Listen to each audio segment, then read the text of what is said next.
I will build 350 new secondary schools from scratch. True or false?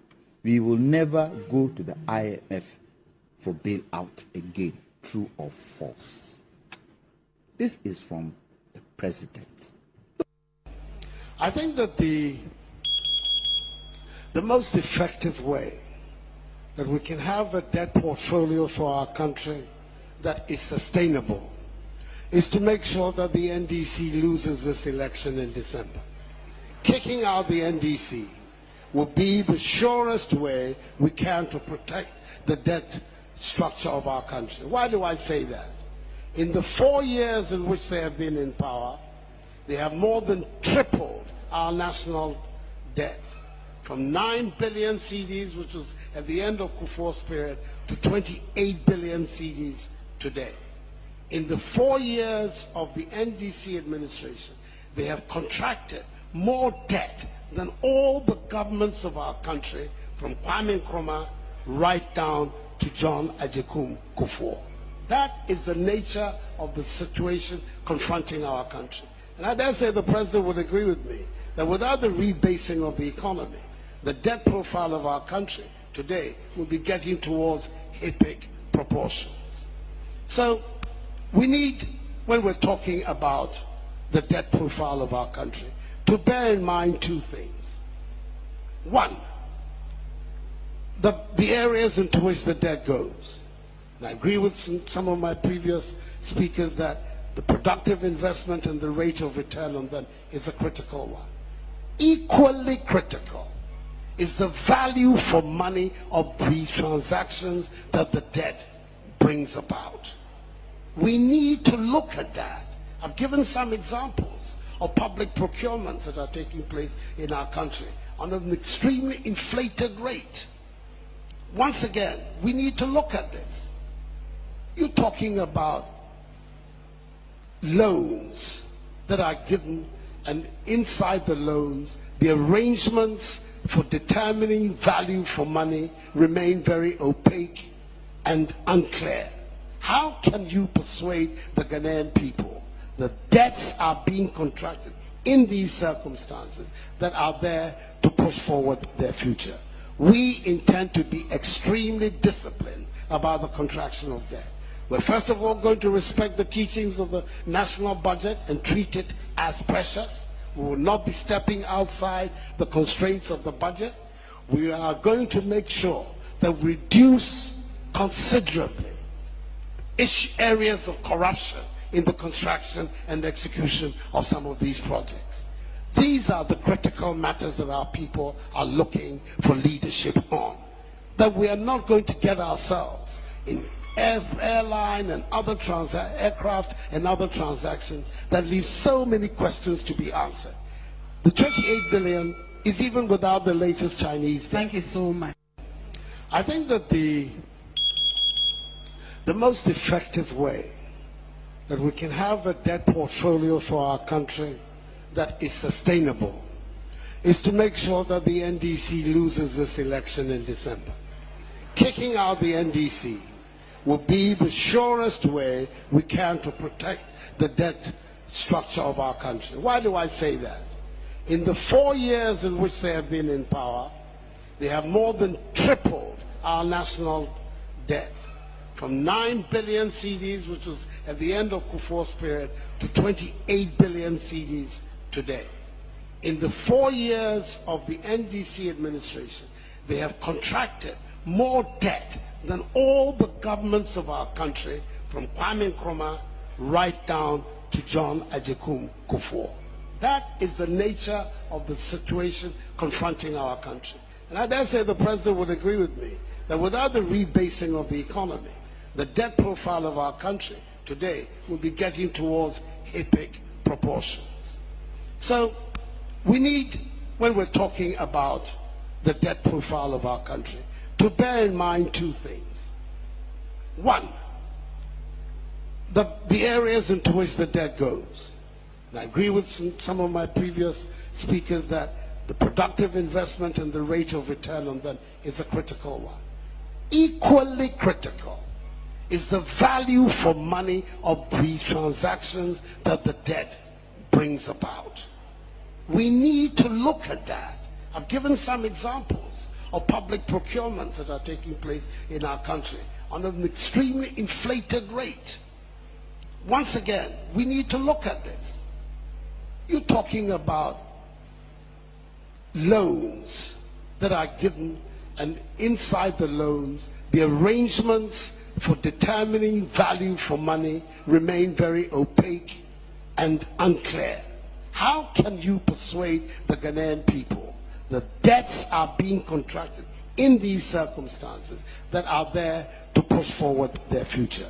We intend to be extremely disciplined about the contraction of debt. We're first of all going to respect the teachings of the national budget and treat it as precious. We will not be stepping outside the constraints of the budget. We are going to make sure that we reduce considerably areas of corruption in the construction and execution of some of these projects. These are the critical matters that our people are looking for leadership on. That we are not going to get ourselves in airline and other aircraft and other transactions that leave so many questions to be answered. The 28 billion is even without the latest Chinese debt. Thank you so much. Yeah, thank you very much. You have specifically mentioned corruption within the taxation system. What exactly will you do to stamp this out? The measures are going to be difficult, but there have to be a variety of them. Including what I call the ANAS principle, setting up highly motivated professional groups of young people who will work, if you like, as it were, undercover to unearth examples of corruption wherever they can find it, and thereby allow the authority to deal with the issue. Because not only do you unearth the corruption, but you actually deal with it in terms of sending people to court, prosecuting them. Hopefully the courts will cooperate and make sure that the offenders are found guilty and sanctions appropriately enforced. So a variety of measures, but a key one is the ANAS principle, as well as, of course, what you do to securize those who are in the tax collecting agencies. We plan a rapid and vigorous development of educational infrastructure in the first 18 months of the next MPP government. This will involve the building of 350 new senior high schools from scratch, whilst rehabilitating and expanding existing ones.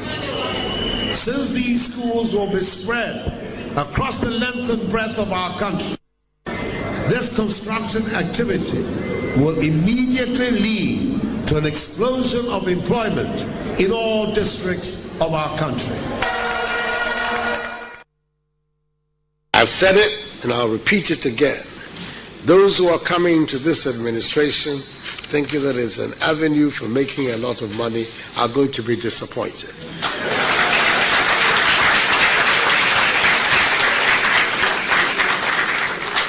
They better go to the private sector. That is where people make money, not in government.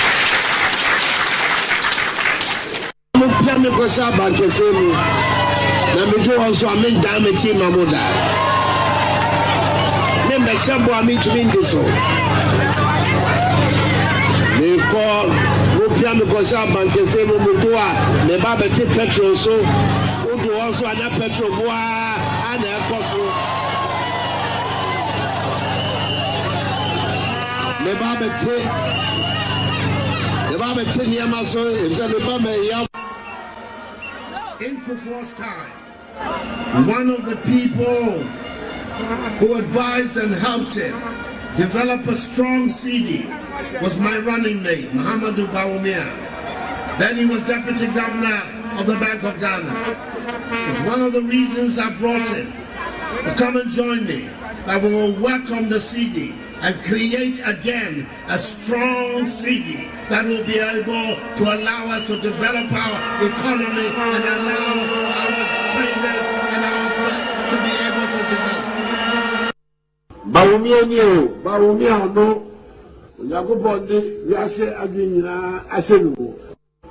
I'm promising you Within 18 months of a new government of the NPP under my leadership, the face of our country, Ghana, is going to change. Within 18 months of a new government of the NPP under my leadership, the face of our country, Ghana, is going to change. Within 18 months of a new government of the NPP under my leadership, the face of our country, Ghana, is going to change. Electricity tariff, yeah, Bob, the tissue, we're coming to reduce electricity tariff. I'm not going to you know. And yet to me, I'm never going to say, the Bible Bobo Chrono, Matasegana Fosika, about the same go to quote. Yeah, nothing I'm not to me. Yeah, but.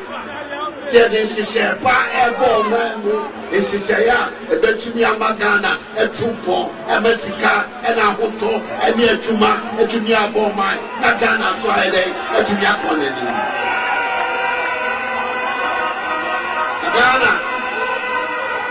Ghana ya mobodo ya mobo krado do yetisika so enso akonde yetisika so enso akonde Onyakubo mame kwana meba ye bani amada sesa sande na yina ama sikano na ele banso otuye mo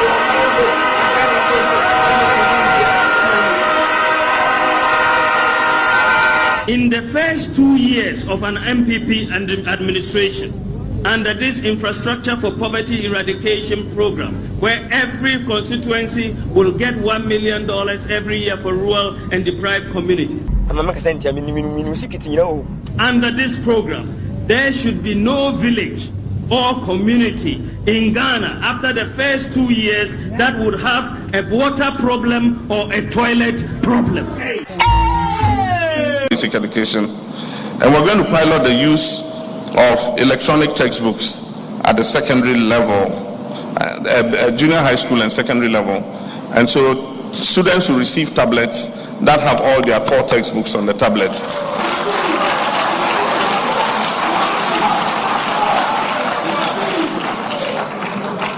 And if this pilot is successful, then we shall expand it across the whole school system. We will complete the construction by 2021 when I leave office, inshallah. We'll complete the construction of all the 200 community-based senior high schools, I promise. I don't see what we gain by attacking the record of our own government.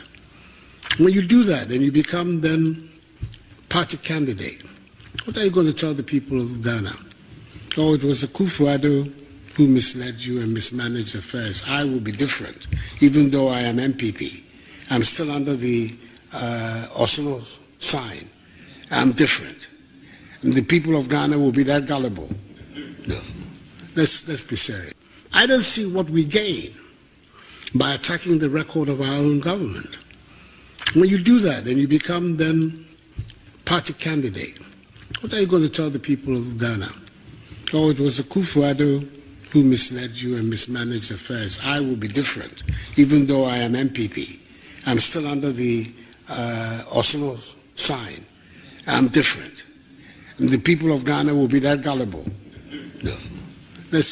I don't see what we gain by attacking the record of our own government. When you do that, then you become then party candidate. What are you going to tell the people of Ghana? Oh, it was Akufo-Addo who misled you and mismanaged affairs. I will be different, even though I am MPP. I'm still under the Oslo's sign. I'm different. And the people of Ghana will be that gullible. No. Let's be serious. Something you said a little earlier on about freedom of expression. So I want to ask you about what is happening in your country and homosexuality, for example, which I believe is illegal and it's punishable. I mean, why is homosexuality still illegal in your country? The social, cultural issues, if you like. I don't believe that in Ghana so far a sufficiently strong coalition has emerged, which is having that impact on public opinion that will say, change it. let's then have a new paradigm in Ghana. Is that something you would get behind? I think that it is something that is bound to happen. And when that happens, what's going to provoke it? What's going to make it happen? Oh, it's the activity, like elsewhere in the world. Like elsewhere in the world, the activities of individuals, of groups. I grew up in England. I went to school as a young boy in England, and I grew up at the time in England when homosexuality was banned there. It was illegal, and I lived the period when British politicians thought it was anathema even to think about changing the law, and then suddenly the activities of individuals, of groups, a certain awareness, a certain development grew and grew and grew stronger, and it forced a change in law. I believe that those are the same processes that will bring about changes in our situation. At the moment, I don't see that in Ghana there is that strong current of opinion that is saying this is something that we need to even deal with. It's not so far a matter which is on the agenda. I don't see what we gain by attacking the record of our own government. When you do that and you become then party candidate, what are you going to tell the people of Ghana? Oh, it was Akufo-Addo who misled you and mismanaged affairs. I will be different, even though I am MPP. I'm still under the Oslo sign. I'm different. And the people of Ghana will be that gullible. No. Let's be serious. As vice president, I am like a driver's mate. But by the grace of God, if you make me the president, I will be in the driver's seat with constitutional.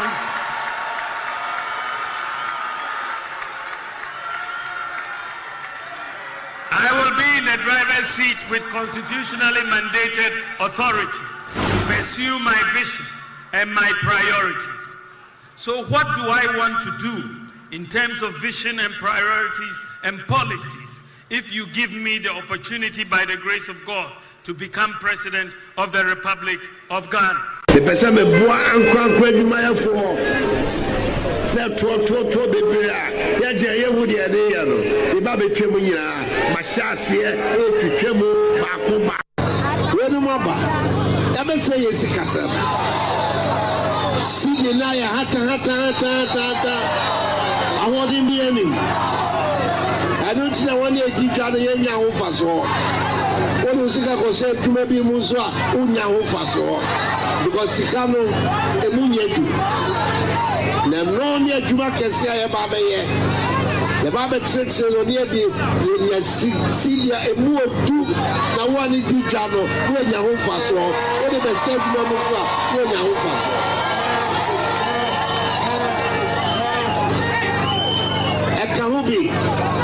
Kaobi tina me kofa ba womia so be ka me ho ye hihye ye sika sam no ehie na sika no emunye dubio let me the jumani ahoto so abagana. I shall protect the public purse by insisting on value for money in all transactions. Cause of doomsday, and doomsday has been caused by the financial and economic mismanagement by this government, and so we shouldn't be giving them credit for solving a problem that they have solved.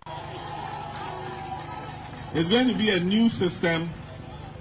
It's going to be a new system, and you can use your mobile phone to pay the fare. And so if you have mobile money, you use your mobile and pay the fare. And you can ride the bus. You know, it's going to be electronic ticketing. And so if you have an electronic ticket, you slot it and then you ride the bus. This is a collaboration between government and the private transport unions. And so we formed an overseeing company called GAPTI that will be responsible for supervising the operations of the bus. We were happy that we found oil, but the borrowing of this government, the reckless borrowing of this government, has compromised the whole oil discovery. You need 6 times of our oil revenue just to pay interest, not even capital. interest on the debt. So it is a really sad development. I mean, what fundamental issues that affect this economy have been addressed in this budget? You should ask yourself, what fundamental issues? If we had spent, the monies borrowed, and that money borrowed is the equivalent of some $37 billion over 7 years. Now, can you imagine what $37 billion can do in an economy? $37 billion. I mean, it's amazing transformation that you can see. The investment the government is talking about. We are going to add about 800 megawatts of power. But we are talking about a record. You can always talk. We are going to do this. The question is, what have you done? You've had 7 years in government. What have you done? I mean, your record should speak for itself. You shouldn't be waiting for the 8th year. The IMF, they can point to even a lot. Oh, yes. They will point to the Ridge Hospital. They will point to when the Kufuor administration was there, with such meager resources, so much can be pointed to as well. Infrastructure, as John Mahama says, if you point to infrastructure, you are engaging in an exercise of mediocrity. But the IMF managing director put the nail on the head when they said that the borrowing done by this government has been used for consumption. It's not me saying it. What is the difference between the ordinary thief and a political thief? Number one, the ordinary thief steals your money, your bag, your watch, and your jewelry, isn't it? But the political thief steals your future, your career, your education, your health, and your business. Number two, the hilarious part is that the ordinary thief will choose whom to rob. But you are the one who choose the political thief to rob you. Because we choose them. We vote them. We blindly say we are not blind. Who is deceiving who? The ridiculous part of the whole issue is that we will fight to defend and protect our belongings from the ordinary thief. Is it not? But we fight each other to defend and protect the political thief. Is that not what we do? Thugs will be fighting themselves to protect those that are stealing our career, stealing our job, stealing our health, stealing our success. What a shame. If you reach a certain stage in life and there is nobody who can look you in the eye and tell you the truth, you are doomed. And that is where our country has gotten to. We need to rescue this country. Wallahi. And I feel very terrible as a Ghanaian at this time. This country is in serious trouble, ladies and gentlemen. We are in serious trouble. We need to rescue this country, ladies and gentlemen. The presidency has been so depraved, so muddied, so dirtied, that I tell you in all sincerity as a Ghanaian, that I feel terribly sad today as a Ghanaian. We need to rescue this country. Wallahi. Inshallah. Please don't cry. We shall rescue our country.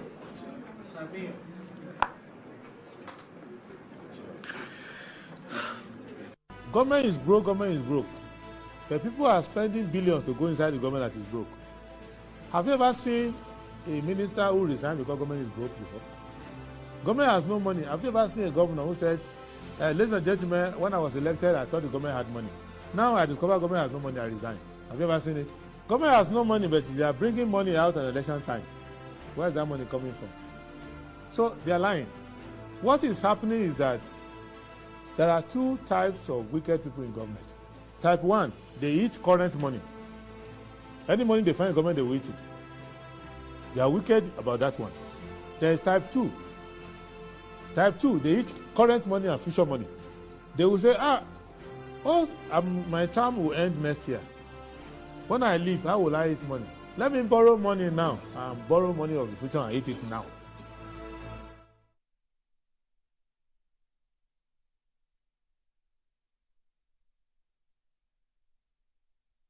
The government that is broke. Have you ever?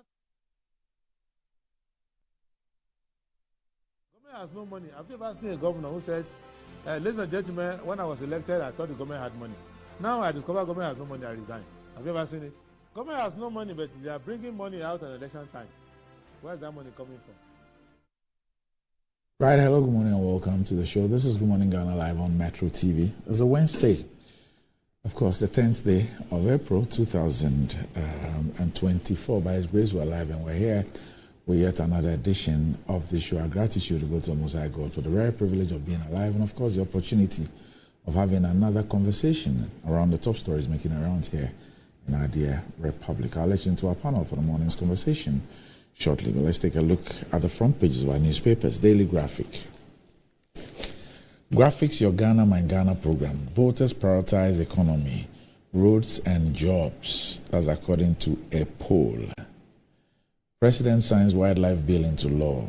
New towing policy to check breakdown vehicles underway. And there's a special supplement on Eid al-Fitr in today's edition of the Daily Graphic. The Ghanaian Times. Addressing housing deficit. New district housing program to take off by end of year upon Nkrumah. PIAC pushes for revision of 41-year-old law establishing GMPC. Shraj warns criminal offences amendment bill 2022 assented to ban witchcraft accusation. Ejisu constituency by-election April 30, EC. SHS student gets 15 years for robbing teacher. Daily Guide. EC sets Ejisu by-election April 30 as NPP hold primary April 13. Free SHS will collapse under Mahama. 4 more in court over missing pennies. Funny Face granted 120,000 Ghana cedis bail. Ghana to return to 5% GDP growth, World Bank. The New Crusading Guide. Mahama under fire. Spokesperson for Baumia's campaign team condemns attack on educational system as unwarranted. Tolon MP rewards 60 persons for excellent service. More jobs for hospitality professionals. YEA signs MOU with Guinness Ghana. Training on investigative journalism, whistleblowing comes off 20 to 23 May in Accra. Ministry stakeholders eulogize Dr. Yawedu Chum. Celebrate his great leadership as minister is 60. Bosogwa traditional area installs new Chidom Hini. The Insight. Palestine. Former Supreme Court judges say UK army in Israel breaches international law. Samira Baumia's brother fingered in multi-million-dollar East Legon demolition. Amid Israeli bombing and massacre, Palestinian children cry for help from international community as Ambassador Al-Satari fetes children on birthday. We're overcoming learning poverty, Reverend Intim Fojo, The Herald. Cocaine smuggling scandal unfolds at Kotoka Airport. Officers interdicted. NACOC demand list in collaboration with Belgium. Cocoa Board director discredits AG's claim on letter to cabinet. Insists Oponi did not write procurement request. Humanitarian plea for gay people lands Kumasi businessman in trouble. Youth Employment Agency and Guinness Ghana signs MOU to train 200 hospitality professionals. I gave a coup for Ado Apo on Dumso problem, but Mahama. The Daily Statesman. Mahama under fire of unwarranted attacks on educational system. Incentive package for housing sector underway. YEA Guinness Ghana partner to empower hospitality sector. Ejisu by-election slated for April 30. The Daily Searchlight. Importers lament over nuisance taxes at ports. Government urged to impose taxes on products with high sugar levels. Baumia boy takes on John Mahama over education. Rocky Daoni live in Ghana on April 26th and 27th. NPP settles on Farouk Aliu Mahama, takes decision on other outstanding constituencies. Dr. Educhum marks 60th birthday with school children. The Ghanaian Publisher. Free SHS will collapse under Mahama. Team Baumia. Ejisu by-election. EC fixes April 30 for polls. Akufo-Addo assents to wildlife bill. YEA Guinness Ghana partner to train 200 hospitality workers. The Accra Times. Ahead of the 2024 general elections, be peacemakers, bargain task Ghanaians. Pusiga MP nominates Afenyo Markin as Deputy Speaker. Celebrate Modestus Ahinable, Speaker. Mahama mocks Baumia, you are not an opposition leader. Scrap the e-levy now. The Custodian. Mahama is a threat to free SHS. Team Baumia warns. 2 agencies saved 836 million Ghana cedis by digitalization. Baumia. Ejisu by-election on April 30. Ghana moves to host 2026 Commonwealth Games. Huh?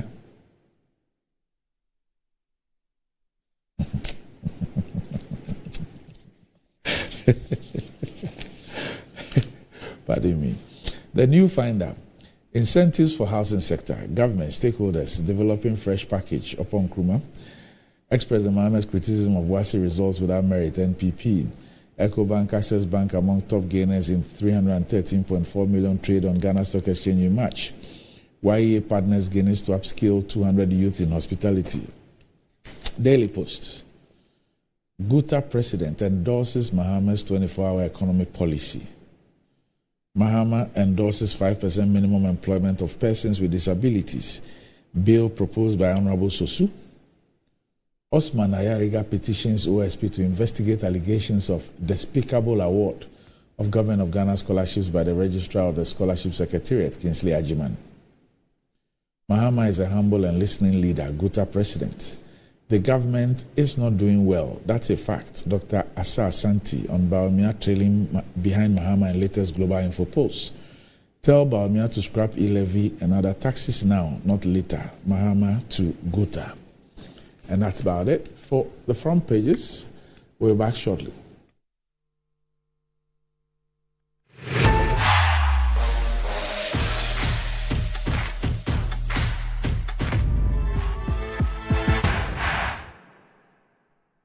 Fortune rice. It's me emu ediane biara. Yansio kakere bipe. Emu no nkekamu. Na ne hwam ne dedie. Delicious. Said your mama tie no pepepe. Ya the Fortune emopa abedwaso. Ghana mo a ede. Ma emu ediane nyina.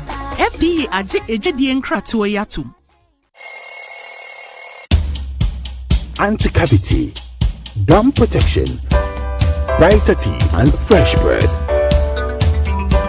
I'm a fair missy way. The patch of Bantama. Matias.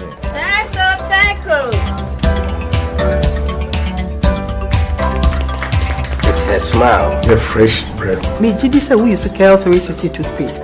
Some kind. Cal 360 toothpaste. Just here, Cal 360 toothpaste. It's a gum protector. Onim jom kasa. Kile hosing. Cal 360 did the way. It's cool mint. Gives me fresh breath and your confidence booster. And you will so feeling to Kawan ye. Cal 360 toothpaste. Happy smile. Cal 360 toothpaste, anti-cavity, gum protection, brighter teeth, and fresh breath. Cal, happy smile. This advert is FDA approved. This is a call to you.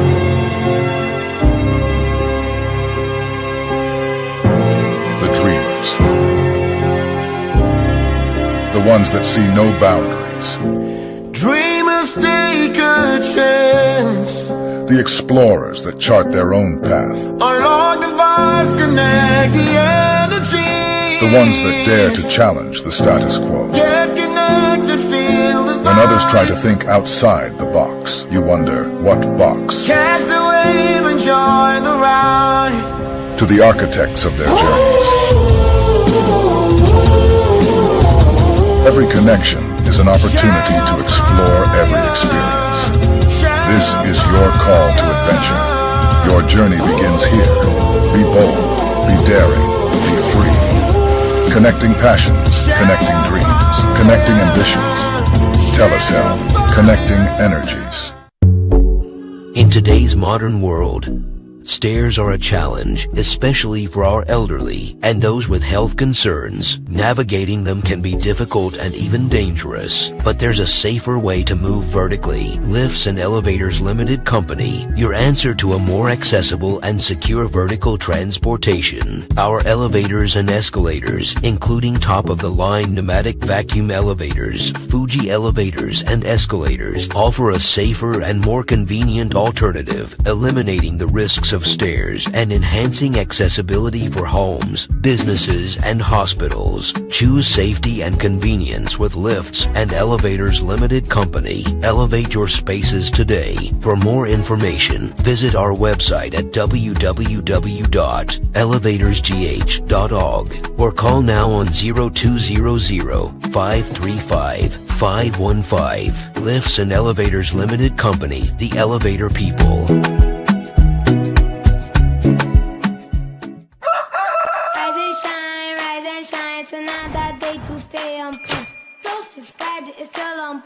Watch it spread it all day long. Still on point. point, yes, it's still on point. It's still on point. Fortune spread, it's still on point. For your bread, it's creamy. For your toast, it's still on point. It's yummy, delicious. It's still on point. Still on point, yes, it's still on point. It's still on point. Still on point, yes, it's still on point. It's still on point. For your toast, it's still on point. It's still on point. Fortune spread, it's yummy, delicious. It's still on point. Fortune spread, delicious, creamy, and always on point. This advert is FDA approved. Hey, Roger, what's up? How far with your internship? To be honest, I'm so nervous about starting this new role on Monday. Oh, please. I know you'll be great at it. You should be worried about what benefits they have. Example, do they have health insurance? I doubt they will have that for interns. But no shaking. I have NHIS already. After you are on a line, ting. Ina, look at you. What are you going to do in the office when you can just download the app to register for an NHIS membership? Yes, my people. You heard right. You can now download and register your membership on my NHIS app. No long queues or tedious paperwork.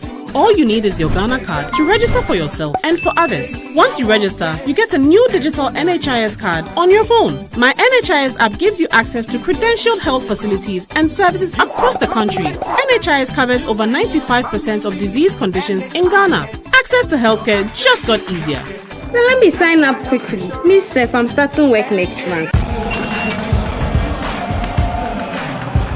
We are back, bringing you the latest lineup from Betway. Betway starts strong with their front two, with Free Play Friday and Swipe Bet. In the middle, you've got all the control with Cash Out and Build a Bet. Plus, with Win Boost, you can boost your sports bet. At the back, they have Smart Picks and the Partial Daily Jackpot. You always get way more with Betway. This advert has been vetted and approved by the Gaming Commission of Ghana. Bet responsibly. No under 18. Terms and conditions apply. Betway. Get way more. Welcome to Elboth West.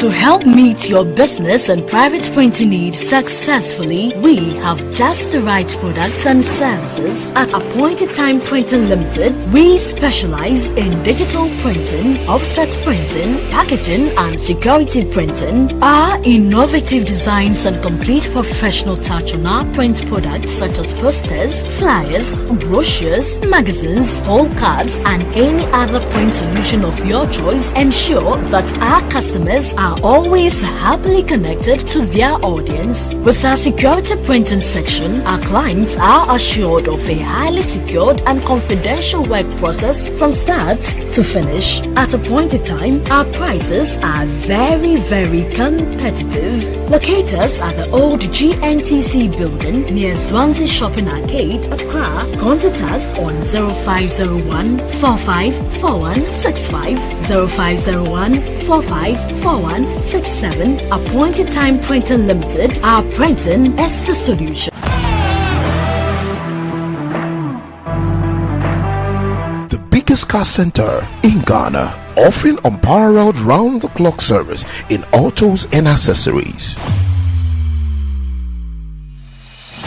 Nadam Autofix is the biggest distributors of used tires in Ghana, offering first-grade second-hand car tires of all rim sizes at both wholesale and retail prices. We are also the leading name in car sensor diagnostics, corrections and sales of car accessories. We excel in car washing and detailing with state-of-the-art steam engine washing machines that keep water away from your engine, ensuring a clean, healthy and responsive engine.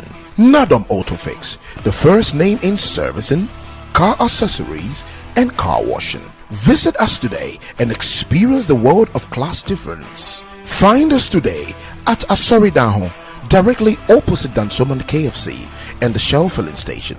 For more details, you can call us on 0503 244 266 or 0535 339823. Nado Motofix. Wukwain Sunyonko Papa.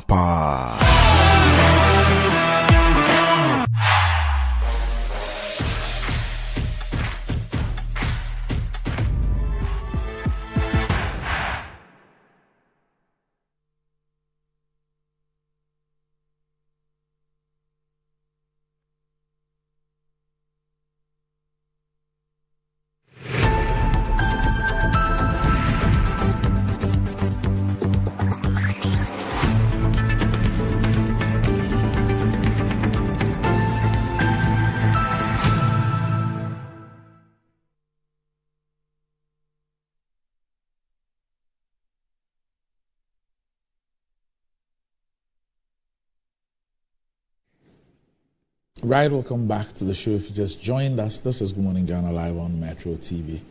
With me on the show this morning, I have Kwesi Pratt Jr., who's the managing editor of the Insight newspaper. Kwesi, good morning. Also with me on the show this morning is Erica Mwakuchum, who's a part of the government communications team and is also a member of Team Baumia. Good morning. Good morning, Randy. Rick, right. Okay. So, if you're thinking of getting a toothpaste that will take care of all the family and save you money, the recommended family toothpaste is Kel 360 toothpaste and is approved by the Food and Drugs Authority. Kel 360 toothpaste provides you and your family with all-round dental protection throughout the day with freshness. Kel 360 toothpaste is good for kids, children, and adults. Let your family be a proud family when they step out by constantly using Kel 360 toothpaste. Kel 360 toothpaste brightens your teeth, prevents cavity, and with its cool mint gives you fresh breath throughout the day and protects the gum from decaying. For consistency and quality, use Kel 360 toothpaste. Kel 360 toothpaste is another product from Samara Company Limited, producers of Sasso, and is available in all supermarkets, malls, and provision shops. Call Samara Company on 0246 864 798. Kel 360 toothpaste, happy smile. And enjoying the fruits of your labor is as important as enjoying the mansions of your labor. But climbing the stairs, especially when you're not exercising, could be challenging irrespective of your age. But worry no more, because lifts and elevators have got you covered with the best portable American pneumatic vacuum elevators on the market today. It is a simple self-supported elevator for both homes and offices, and guess what? It can lift your goods too. Wheelchairs can fit in and they come in 3 custom-made models. It is affordable and can be installed within 3 days. So visit Lift and Elevators at Sakuman or just call them on 0200-535-515 or send a mail to elevators@gmail.com for consultations and the best solutions in easy vertical movements.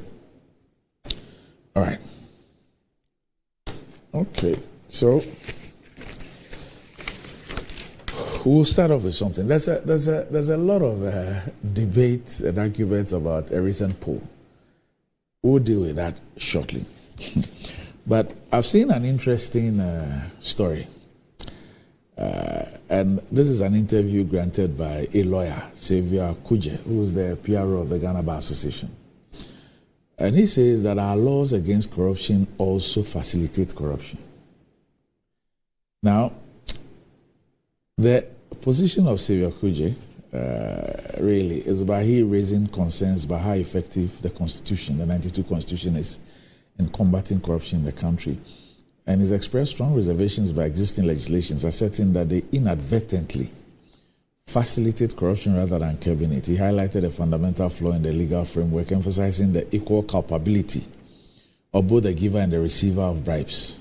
According to Kuje, this approach creates a disincentive for individuals to report corruption, as they risk incriminating themselves in the process.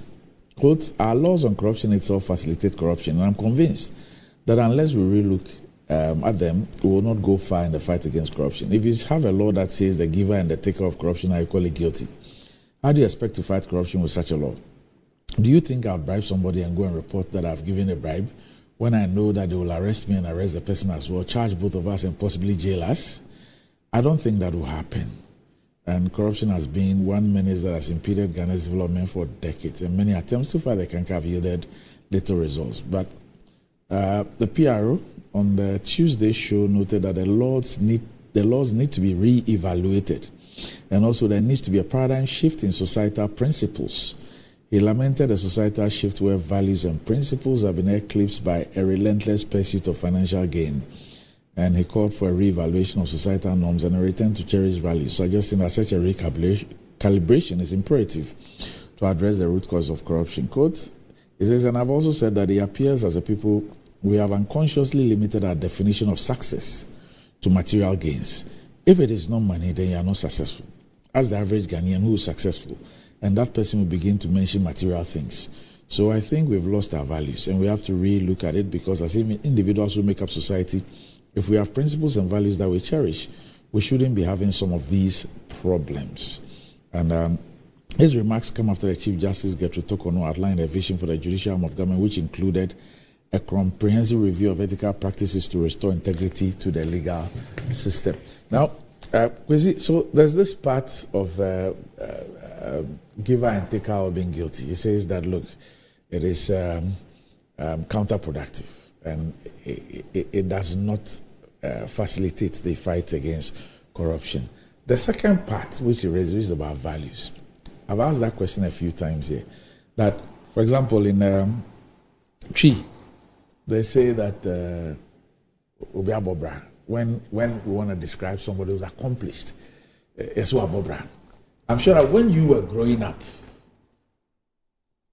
what the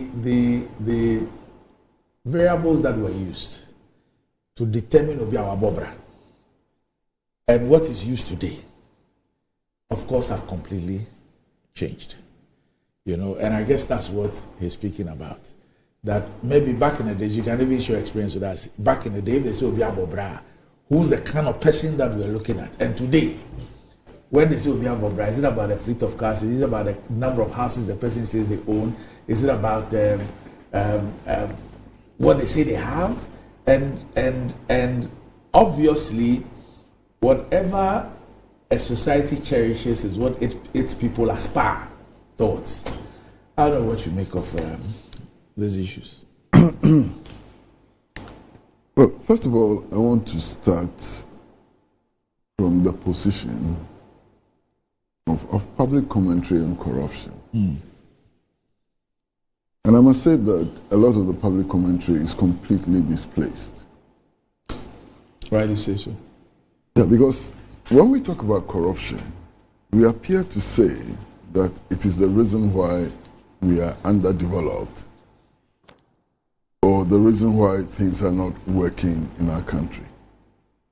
It may be a contributing factor, but the commentary which makes it look like corruption is the main problem, I think is a false narration. One, corruption is a global problem, not defined by geography. It is not defined by ethnicity and so on.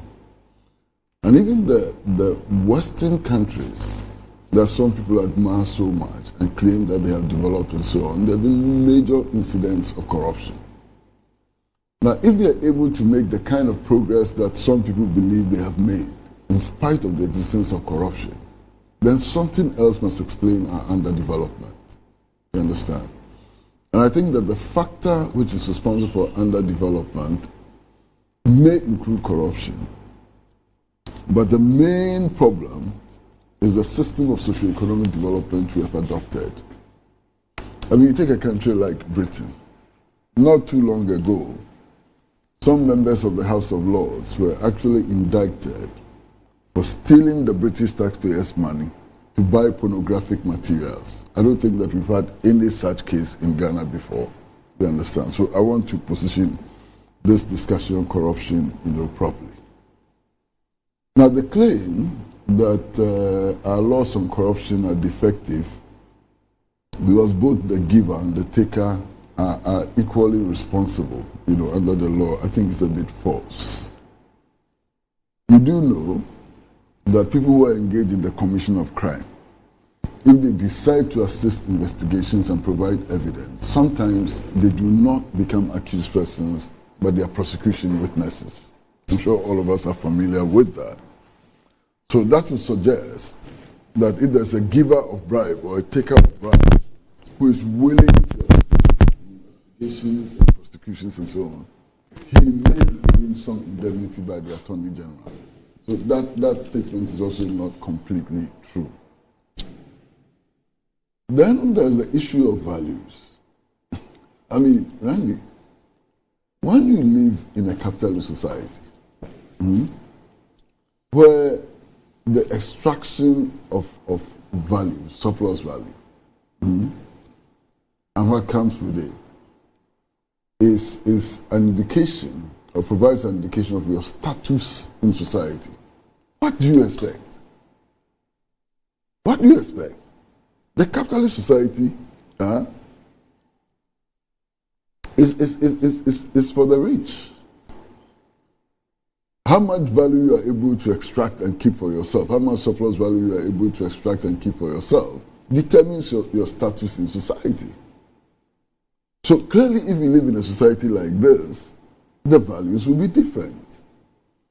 We live in a society where we still, place a lot of value on inheritance in everything. People become chiefs not because they are the wisest people in our society, not because they've made more sacrifices for the development of our society, but simply because of their bloodline. If you have a system like this and this is the value system you have, why do you complain?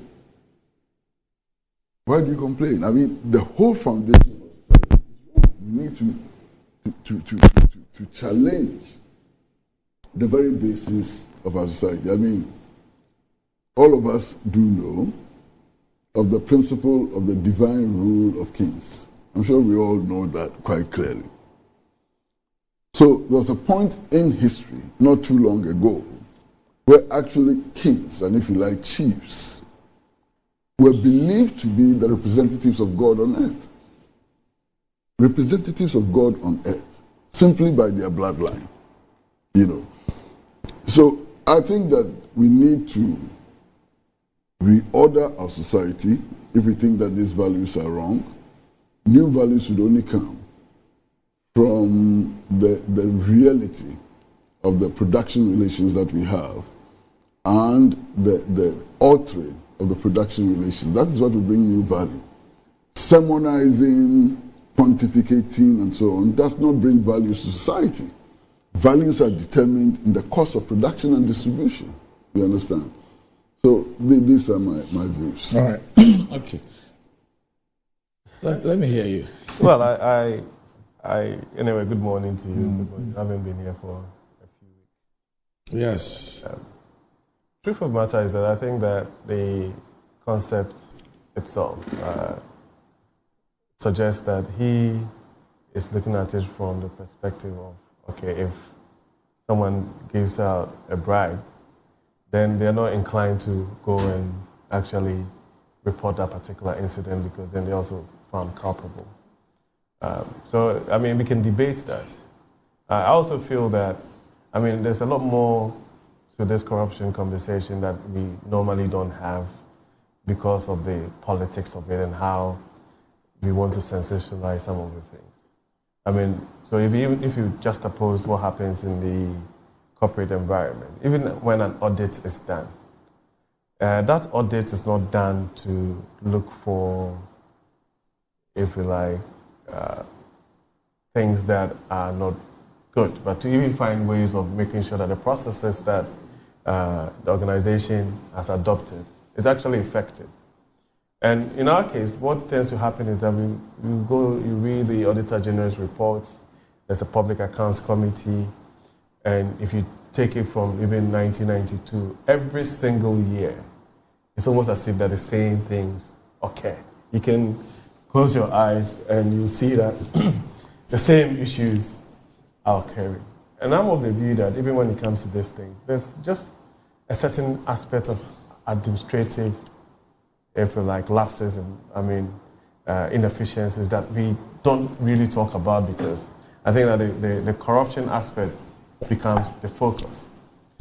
One of the issues, for example, is the issue to do with procurement, where we have state institutions that are, by dint of its setting up, are there to provide specific services to even the public sector. And for some strange reason, we've collapsed these entities. When I say collapse these entities, nobody gives them any kind of support. We have the Ghana Supply Commission, we have the Ghana National Procurement Authority, we have all of these entities that were supposed to have played significant roles when it comes to supporting other public sector institutions, when it comes to issues to do with procurement, that for one reason or the other, we haven't given the right support and the resources to be able to operate. And so every entity has become almost like a procurement organization. And so you would always have challenges and issues where people probably even at the either at the local government level, at the agency level, or at the ministry level, do not have the requisite procurement skills, or even are not up to scratch with what modern procurement practices are. You can put a law together for all you want, but if you don't have personnel within those organizations who will be able to go through a process to ensure that we are actually getting value for money, you will not get that. I'll give you an example. There are certain instances where the entity tender committee and all of these other committees and everything, once they even sit down and they go through the processes, the amount of allowances that goes to these entities is actually more than what they are procuring. So even the bureaucracy of it itself causes challenges. So for me, sometimes some of the issues that we face as a country is not dealt with because we focus too much on the politics of it and not look at it from maybe a development standpoint as to, okay, what are the systems, processes, and things that we can put in place to forestall these challenges? I'm going to wait for a day where even the Auditor General report would come back and say, in last year, we found A, B, C, D in this organization. We felt that there were challenges with these processes. These are the things that we put in place. We've gone back to do an audit to ascertain that these processes are being adhered to, reporting lines are being re-engineered, and we are not finding challenges with these things anymore. But you realize that the focus really goes to finding a public officer somewhere who either has misappropriated 30,000 CDs or has gone through a procurement practice that suggests that there's corruption because they have not provided the right receipts and all of those things. And then we spend valuable man hours, even using Parliament's limited time and resources to go through these things. So for me, I think that we can do a multi-pronged approach and find solutions to some of these corruption practices. For example, even issues to do with the deployment of technology. Now, if you deploy technology and you put systems and processes in place, then it actually takes out the human factor. And there are clear examples of agencies and organizations that are working. For example, a couple of days ago, I went to the DVLA premium service because I couldn't find my driver's license. Within 45 minutes, I had a brand new license printed out. Now, hitherto, people would go stand around the DVLA office, find a Goro person, and pay actually more than how much I paid, right? And the problem will even come out with a fake license to start with. You understand what I'm saying? So we have to pick and choose what we want in terms of, do we, as a people, want to actually avail ourselves to some of these changes, or we want to maintain the status quo? For example, another example is even this issue to do with passports. And it's almost as if that it's almost okay for the politician to be tagged and seen to be the one that being corrupt. Somebody was on record to have said that he's paid 2,000 CDs to somebody to procure a passport. And then you have a system that says, okay, the 50 CDs and 100 CDs that we are paying now is making the process take a lot more time. It is not efficient, it's not sustainable. The cost of printing and all of these things have gone up. And so let's get to a point where if you pay 500 CDs, 600 CDs, or whatever, you get your passport in a week or two, right? Then we have challenges with that. However, the same people are happy that the increment in price of passport does not take away all those bottlenecks. No, I agree. I agree. But what I'm saying is that once you, issue. The issues to do with the processes, the inconvenience, the bureaucracy, the middleman issues, right? So, for example, if you have a system where the MPP flag bearer, the vice president, says that, okay, now that we have a Ghana card, and a Ghana card has captured every single detail that is required for you to get a passport, then let's move away from that other bureaucracy of people going to stand in a queue and everything, and use the Ghana card as a basis, a source document to get your passport, right? So then it takes away that other element of going to stand in a queue, have to pay somebody to even navigate a queue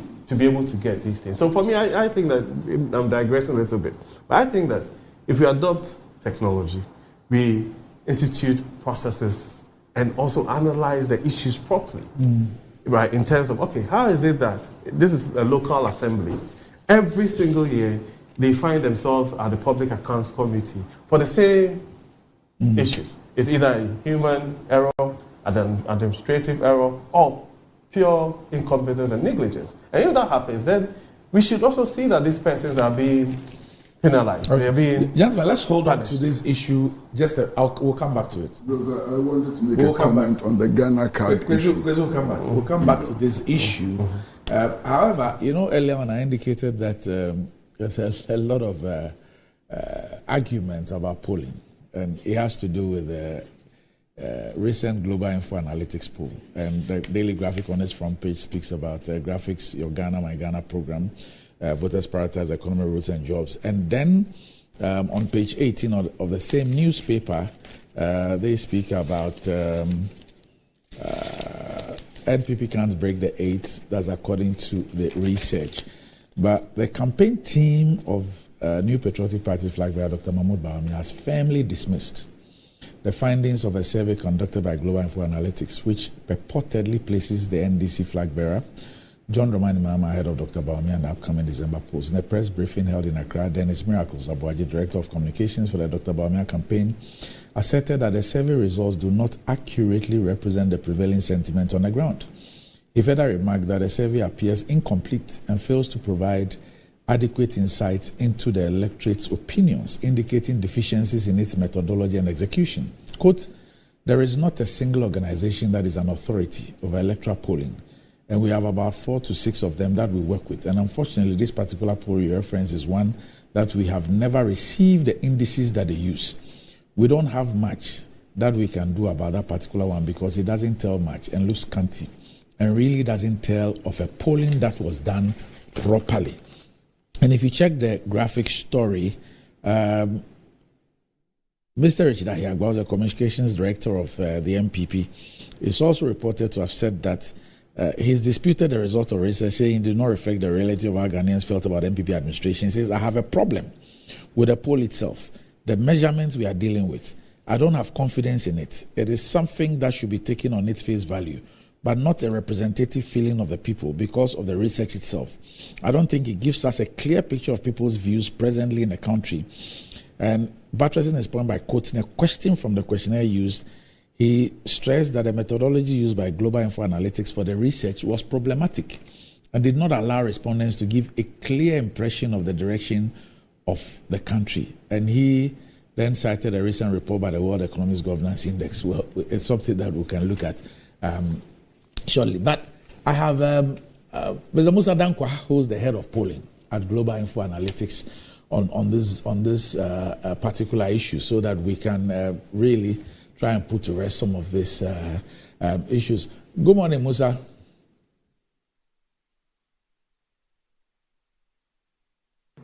Hello, good morning. How are you? I'm doing very well, thank you. Okay.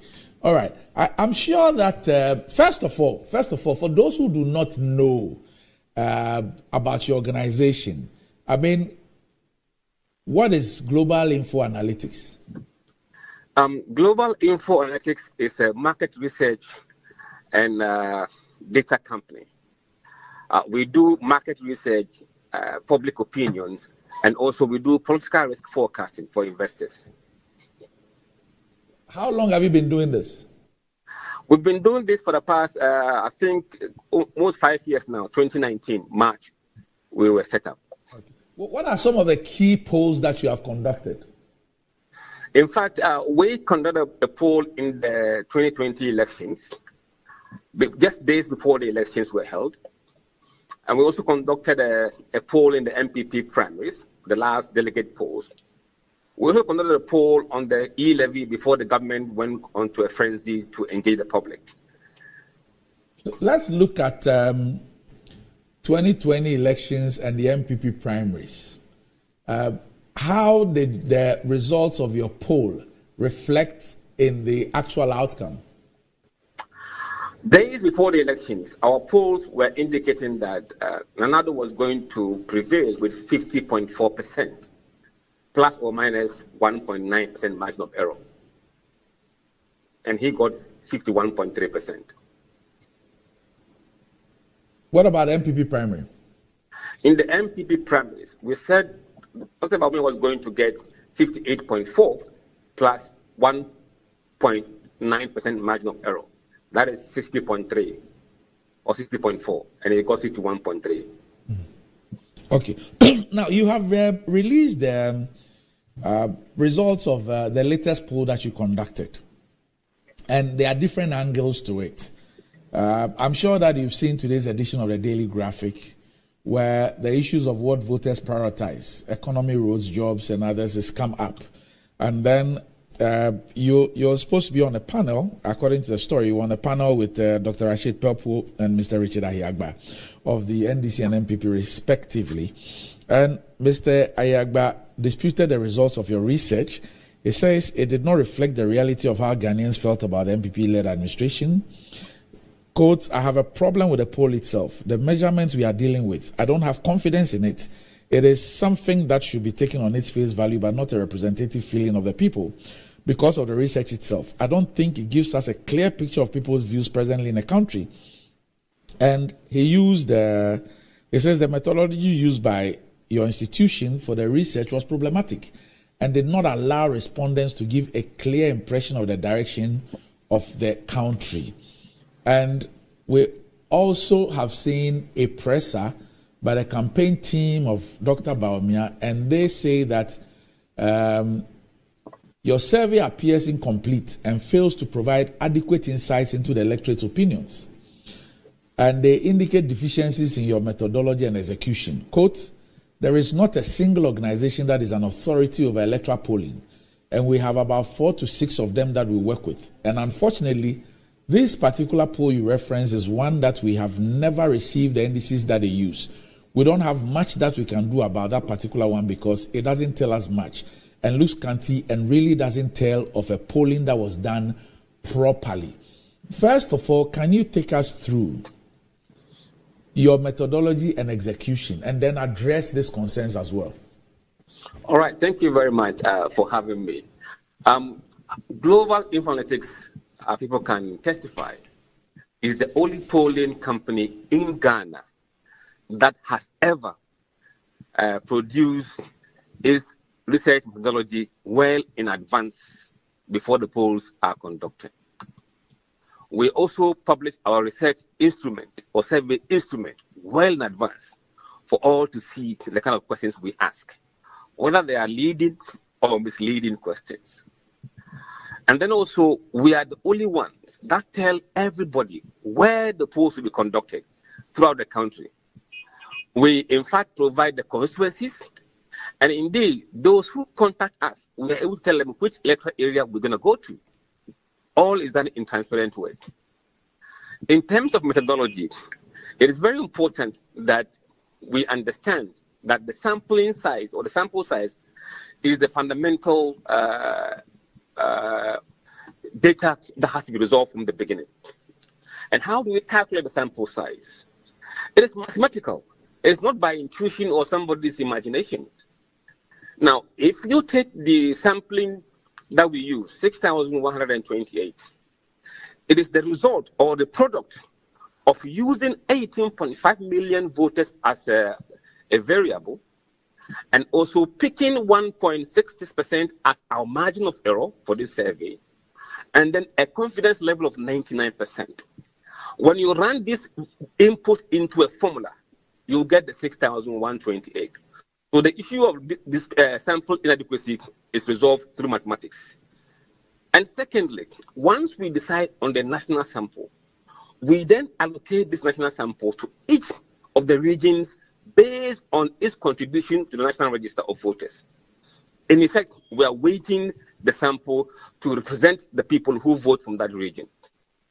Once we are done with the regional sample allocation, we then go to the constituencies. We have a simulator, an inbuilt simulator that picks the number of areas we want to go to randomly without any human interference. We want to avoid the tendency of us picking areas we may feel, oh, we have to go here or go there. So it is done entirely random by a computer. Once we've selected the areas we want to go to from all the regions, then we allocate the sample size for each region to those constituencies for that region based again on the weight of that constituency relative to the rest. So it is weighted. And then when we go to the ground, we also pick electoral areas that we are going to poll. If we are doing a sample below 50 interviews, we go to one electoral area and do the sample in that electoral area.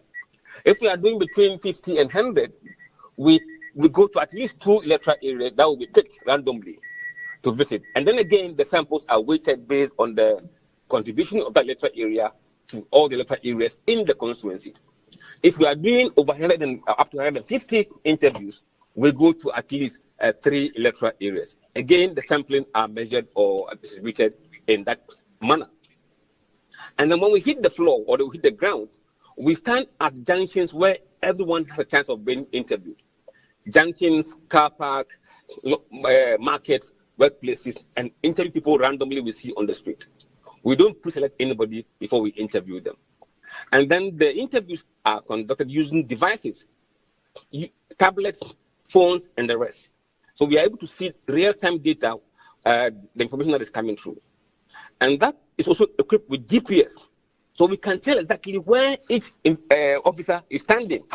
If you go to a place you're not supposed to go to, we will see from the GPS location and we'll call you and fix that problem. So we have built in several steps to ensure that data is valid, it represents the people we are going to engage, and that there's no biases in the data. And again, we don't interview groups of people. Even if we meet a group of 5 people sitting, we only pick one person from that group and interview that person and go somewhere else and continue with the work, just to ensure that we're not picking group thinking in the polls. So as far as we are concerned, I think we've done a lot to ensure that our sampling is scientific, is rigor, and methodology is always being refined as we go along. There's no single methodology that is perfect for all. As time goes on, it is refined. So this is what we have done to deal with the issue of sampling and methodology. With the issue that have been raised as the views not representing those of Ghanaians, this morning we have published 3 data, and those data points to time sets in the history of this country. We have produced a data about voters' view about the direction of the country, about their standard of living, and who they intend to vote for. What we are telling people that at each point of this data set, we could tell you what happened in the country. For example, in January 2022, all was well. And then in April 2022, e-levy was passed. And you can see the reaction of voters when the e-levy was passed. Those who think the country was headed in the wrong direction went up. Those who think lifestyle was getting harder went up. It went up and up and up, depending upon the situation we found ourselves in. And then if you remember, October 2022, thereabout, the city made a stunning, remarkable recovery against the major currencies. And at that point, people's view about where we're headed and their level of standard of living changed and responded positively to those indices that was happening in the country. And if you watch the who do you intend to vote for, John Mahama's performance moves in the same direction as the rest of the country, who said it's very badly headed, or those who think that the country's the standard of living is getting worse. So you can see a relation between these 3 data sets. If the data actually reflects the grounds, believe me, they will not move in the same direction. This is the scientific way of seeing whether the data reflects the true reality or just somebody's imagination.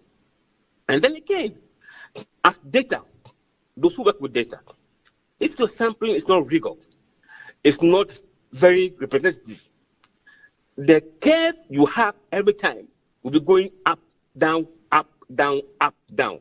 It will be doing zigzag. If you check our chart, they are smooth. It means that the sampling is accurate, methodology is sound and consistent, and that it will only produce such results if a lot has gone in to deliver that kind of report.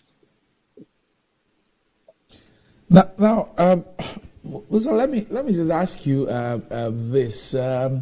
One of the issues that were also that was also raised had to do with the questionnaire, the way some of the questions are structured, and they say that it did not allow respondents to give a clear impression of the direction of the country. Have you heard of this critique? All right, Randy, we ask close-ended questions, and our questions are direct and straight. The party should not expect us to do all their work for them. We give them a lead, and you as a researcher, you cannot cover every hypothesis in a survey. True. But you provide a guide that allows somebody else to take a further step to probe those issues further. On the issue of the type of question, if you read our questionnaire, you will see that it is absolutely clear that there is no ambiguity in it. Now, the only question we find sometimes troubling for people is when we ask them about the direction of the country. In that instance, our field officers are trained not to give negative or positive examples. Well, that could lead voters to give a misleading answer, or they might think you want certain positive answer. So what we do ask them in that instance is that in terms of the direction of the country, when you see everything going on in this country in its totality, from education, health, economy, jobs, what have you, do you believe that the country is headed in the right direction or wrong direction? We don't give any hint of whether we want a positive or negative feedback, because we are aware that will lead to people giving us something that they don't necessarily believe in. And I think that's the only question that we really think we have to provide those kind of examples to guide people. The rest of them are quite straightforward and simple questions. Okay. Now, Musa, let me ask you something which has to do with stakeholder relations. Obviously, you would consider the political parties, you consider civil society, you consider the media as stakeholders in what you do, especially when some of these issues are raised. Some might be on the basis of a misunderstanding, some might be just ignorance, some might be just partisanship or just political talk. But do you engage these stakeholders to explain what your work is about? Yes, in fact... and to also get feedback from them? Yes, let me give you an example. Whenever we want to do any poll on education, and we frame the question, we always consult EduWatch, my good friend Kofi Asari. Right. And Kofi Asari will refine the question for us to make sure that there's no ambiguity in the question, because those ones are policy-driven questions, and we don't want to be caught pants down on that. So we consult some of them at a certain point in time, depending on the question we are going to ask. On education, our go-to person is EduWatch. He can confirm that.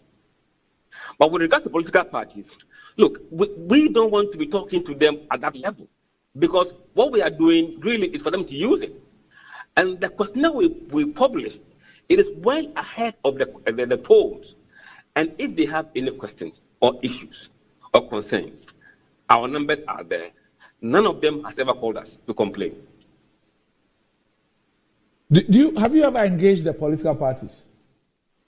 There are some who have called us to come and do presentation for us on the numbers we've published. Some have refused to call us. But it's okay. So for us, we are doing a service not only to ourselves, because we need that data ourselves to do our work. Because when we are doing the risk forecasting, we need those data.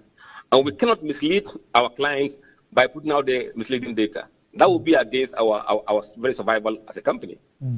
Now, Musa, let's zero down to your current work, the findings of your current work. What are the key findings and how do they compare to the previous one? Right. The key findings are around 3 issues. 1, the direction of the country. 65% of voters believe Ghana is still headed in the wrong direction, even though this is a slight improvement from the last period, which was 68%. So a slight drop of 3%. And then those who said their lifestyle or their living standards has gotten worse in the last 12 months, is now 51%. It was 54% last time, a slight drop. So you can see the direct relationship between the rest of the country and standard of living of people. And then economy, jobs, and education remain top 3 priorities for voters. They say it will be influencing them when they go to the polls. And the top is jobs, followed by economy, and you have education, and then roads, of course. These are the issues that will influence voters. And then when we ask them who they intend to vote, and you see, we do something we call unprompted recall, which those of you who have done marketing know. We want to know the true choice of voters if they were given the chance to vote. So we ask them, if the election were held today, who would you vote for? We don't give them the names or the photos. We want to hear from them what name they will mention, and then our field officers will take the name they have mentioned. It's totally unprompted, natural. So what you see there in the report is a natural response from the 6,128 voters that we interviewed. And on that note, John Mahama is leading with 54% of the vote. Dr. Mahmoud Bawumia on 35% roughly of the vote. Alan Chiramatin 7.5%. And Nana Kwame 2.3% of the vote. Now, the interesting revelation that has come from this poll is the division that we have seen within the MPP ranks and the solid unity of NDC for their own candidate. Roughly 83% of MPP voters intend to vote for Dr. Mahmoud Bawumia. For NDC, it is 96%. Now, crucially among floating voters, 59% of them intend to vote for John Mahama. That is staggering. That is an improvement of about 6% from last poll. And then the entrance of Nana Kwame Bediako has also shown that MPP is becoming more vulnerable in their strongholds of Ashanti region and Eastern region, where Kwame Bediako now does 5% of Eastern region. And that is huge. And if you look into the data, about 27% of support for Bediako comes from Eastern region. More than 15% comes from Ashanti region. And if you take Alan Chiramatin, 27% of all his votes come from Ashanti region. Another 17 or so comes from Eastern region. These are the strongholds of MPP. And that place, the government is on fire. Now, Buza, I have this text from the flag bearer of the APC, Mr. Hassan Ayariga. You've dealt with some of the issues, but I'll still read his text and then let you respond to it because he's watching. He says, how can you sample 6,125 people's opinion out of 80 million people, 9 months to election, and assume it will be the result of the 2024 general election? It is obvious to get high sample votes from a certain political party in their strongholds. The methodology and timing is wrong because they are discouraging Ghanaians to make bold decisions in the 2024 elections and rather favoring other political parties. This is from Mr. Hassan Yariga. Yes, I heard him yesterday on TV3 as well, one of the stations. My response to that is that we don't go to anybody's stronghold. We go to areas because in the electoral register of the EC, those are the contributors of the vote. So if elections are held today, those areas will turn out the big numbers. And then also on the question of the sampling size, I think we have proven to you from this discussion that the sample size is not based on opinion, but science of mathematics. Yes. And if I want to refer him to one country that has used polling for the past 100 years, it's not United States of America. They have 120 million voters. The largest sample I've seen from them, from Emerson polling organization, is 6,000 samples. That is a country with 120 million voters. We have 18.5 million voters. Now, he's concerned that some parties, people may be discouraged from voting other parties. It is not about encouraging or discouraging. It's about letting the public know the views and perception of voters. Without us, or without opinion polls, nobody knows who is thinking about what. And for what we are doing is clearly opening up the governance of this country, making democracy more transparent than it has ever been. It's not our interest to tell someone to vote for anybody. All right, Musa, I don't know if my panelists have a question for you. Do you have a question? No. Okay. They don't have one for you. So, Musa, happy Eid. Eid Mubarak. And I wish you the very best. I hope that the discipline and piety of Ramadan will bring you a lot of blessings as well. And Amen. I'm hoping to have you in the studio one of these days so we can have a very comprehensive look at the work of Global Info Analytics and also draw some global comparisons just to help people understand the research space much better. We are always available. All right. Okay. So that's Musa Danko. I was the head of polling at Global Info Analytics. We'll take a break. When we return, we have an outstanding issue on corruption and then the issue of polling and the issues that have been raised about it. We'll be back shortly.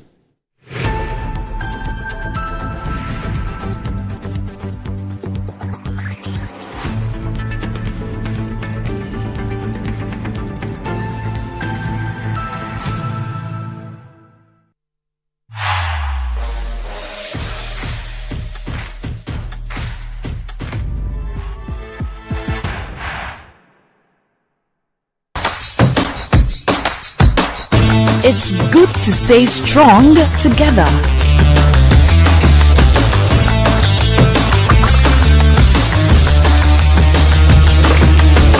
It's good to share nutritious meals cooked with Fritol, a vitamin A fortified oil.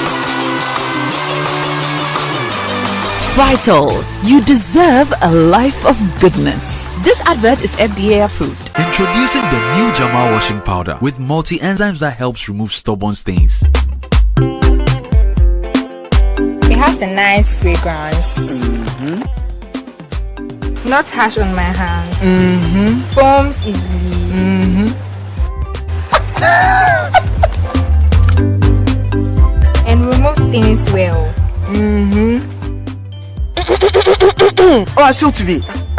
Ma, you brought 5 big sachets of new Jamal washing powder. Yes, ma'am. It really removes stains. It has a nice fragrance. Yes, ma'am. Then add 30 sacks of Jamal washing powder to your engagement list. Hey, Jamal. Yes, ma'am. New Jamal washing powder for cleaner, fresher wash. Your partner for clean clothes. This advert is FDA approved. This is a call to you.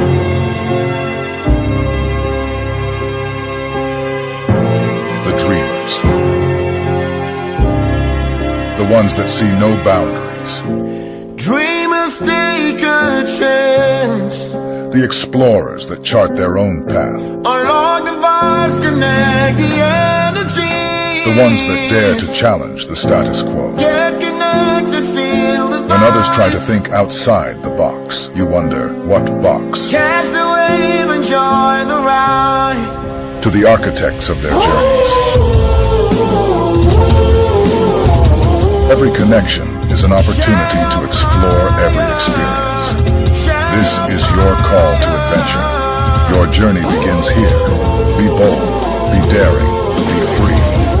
Connecting passions, connecting dreams, connecting ambitions. Telecel, connecting energies. It's good to stay strong together.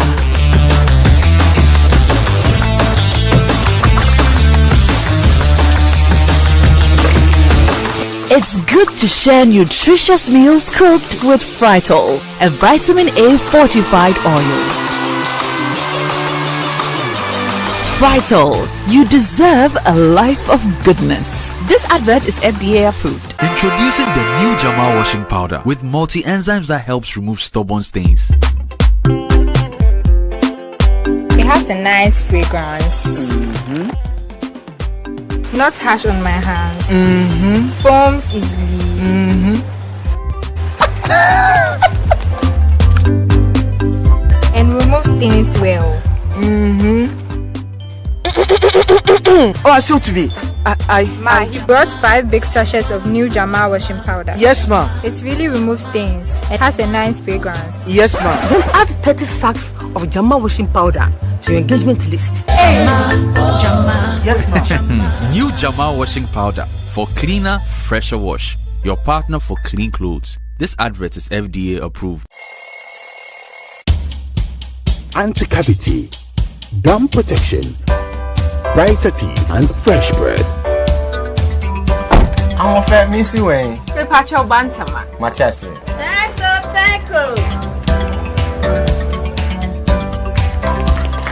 It's her smile, her fresh breath. Me, Judy said we used to Cal 360 toothpaste.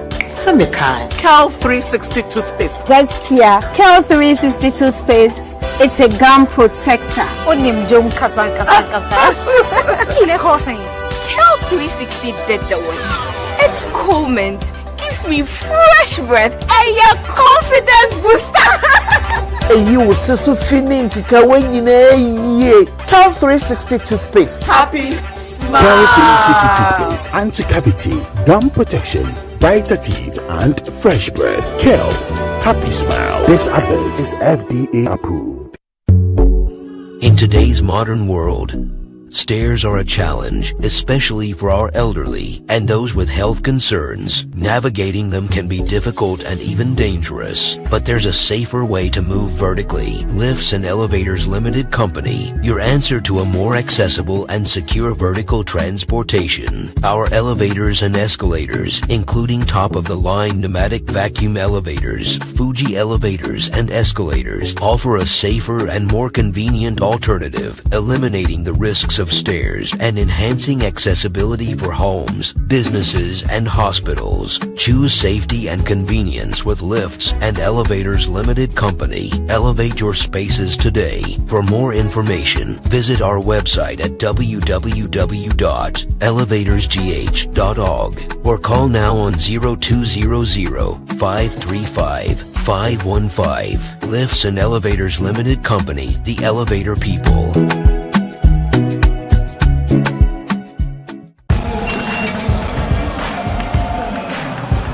We are back, bringing you the latest lineup from Betway. Betway starts strong with your front two, with Free Play Friday and Swipe Bet. In the middle, you've got all the control with Cash Out and Build a Bet. Plus, with Win Boost, you can boost your sports bet. At the back, they have Smart Picks and the partial daily jackpot.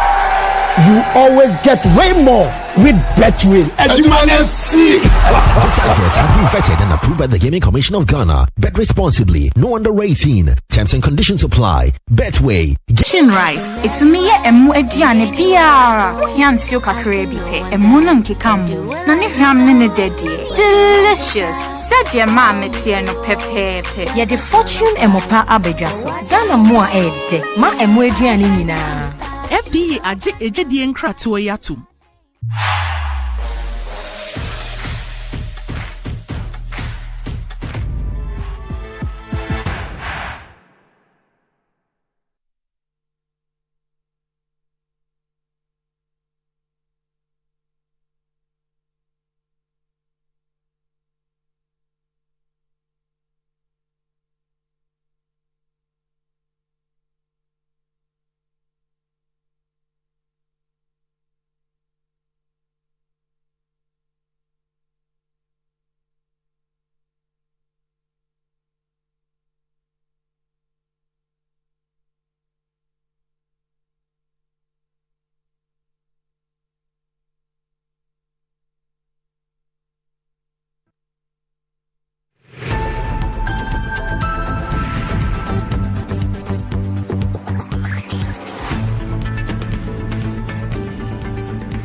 Right, welcome back to the show. If you just joined us, this is Good Morning Ghana live on Metro TV. Still with me on the show, of Kwesi Pratt Jr. and Erica Mwakuchum. Now, what does wealth mean to you? Do you want to live like a tycoon? Remember, as God and Mola got the power. Ghana's newest lottery game draws live on Adom TV at 9 a.m., 12 noon, and 6 p.m. daily. Now, pick up your phones, tablets, and computers and download the Game Park Games app on Play Store. You can also play on the website at www.gameparkgames.com or by dialing *946# on all networks. Just choose 4 numbers from 029. It's easy to play and easy to win. Charlie, make we play this game and make some moolah. Nobody beats our odds in Ghana. Game Park Games, more moolah, more power. This game is regulated by a National Lottery Authority. It's not for persons under 18. Play responsibly. Ayesoko, that could somewhat down be big, but Betway's cash out be bigger. Betway is giving you more control over every thrilling bet you place. Enjoy the biggest and most reliable cash out in Ghana. On Betway without any hassle. Sign up today at betway.com.gh. Terms and conditions apply. It's not for persons under 18. It's regulated by the Gaming Commission of Ghana. Betway, get way more. And Blue Jeans energy drink has been on the Ghanaian market for over 20 years. We already know what it does for the body. It contains vitamins and nutrients like vitamin B2, B3, B6, B12, as well as taurine and guarana, which are known to boost your strength and energy as well as promote high performance and endurance. Blue Jeans energy drink has been tested and tried. It's indeed the best. Blue Jeans energy drink is for bold and active men and women. So go on, grab a cold can and power your day. It's in shops nationwide. For bulk purchases, contact Budget Cash and Carry Limited on 0208-128-190 or 055-001-0000. Right. Kwesi, let's finish up on the earlier discussion and then we'll also look at global info analytics. As a matter of fact, I have just two small points to make. Right. And the first one is that corruption is a function of privilege. Privilege. Okay. Explain that. I will. And if you said that corruption is a function of privilege, then the way to fight corruption is to eliminate privilege, you know. Now, there are 32 or 33 million of us, you know, in Ghana as Ghanaian citizens. And there's a contract which is to be awarded. You select one out of 32. No matter how you do it. You understand? You can do it electronically, you can do it anyway, no matter how you do it. That process, the outcome of that process, necessarily establishes a bias. You understand? Any selection process is a process of establishing a bias. Okay. Now, we live in a country where the signature of one person can, at least at the level of theory, transform a pauper into a multi-millionaire in a twinkle of an eye. Now look at how we award contracts in this country. Let's say that a chief director at the ministry is awarding a contract, is signing a document which awards a contract worth 1 billion cedis to somebody. That chief director's pay, how much is it? And because the process of selection itself establishes biases, and people directly or indirectly benefit from biases and so on, it emphasizes the point of corruption being a function of privilege. I will not go beyond that, you know, there isn't even enough time. Now, the other point I want to make is the point that my brother has made, you know, so forcefully about the Ghana card. There's a problem with that point. I've heard it so many times. What is the Ghana card? The Ghana card is only a confirmation of identity. It is not a passport. It doesn't give you a passport. So if you're applying for a passport and you have a Ghana card, the Ghana card doesn't do more than a birth certificate does. Maybe it has details that a birth certificate does not have. Still, its function is the establishment of identity, confirmation of identity. Yes. That's all it does. So if you have a Ghana card and you're applying for a passport, you still have to apply. Passports are not given to people who have not applied. No, you apply. You apply. Yes, you apply. In much the same way that you apply. You apply. Without even in terms of photographs. Exactly. Yeah. You apply. Okay. Now, if you applied for the issuance of a Ghana passport and 5,000 people have applied, and the principle of first come, first serve is being applied, you'll be in the queue.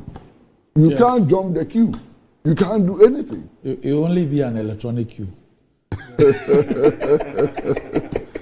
The queue will move from physical to electronic.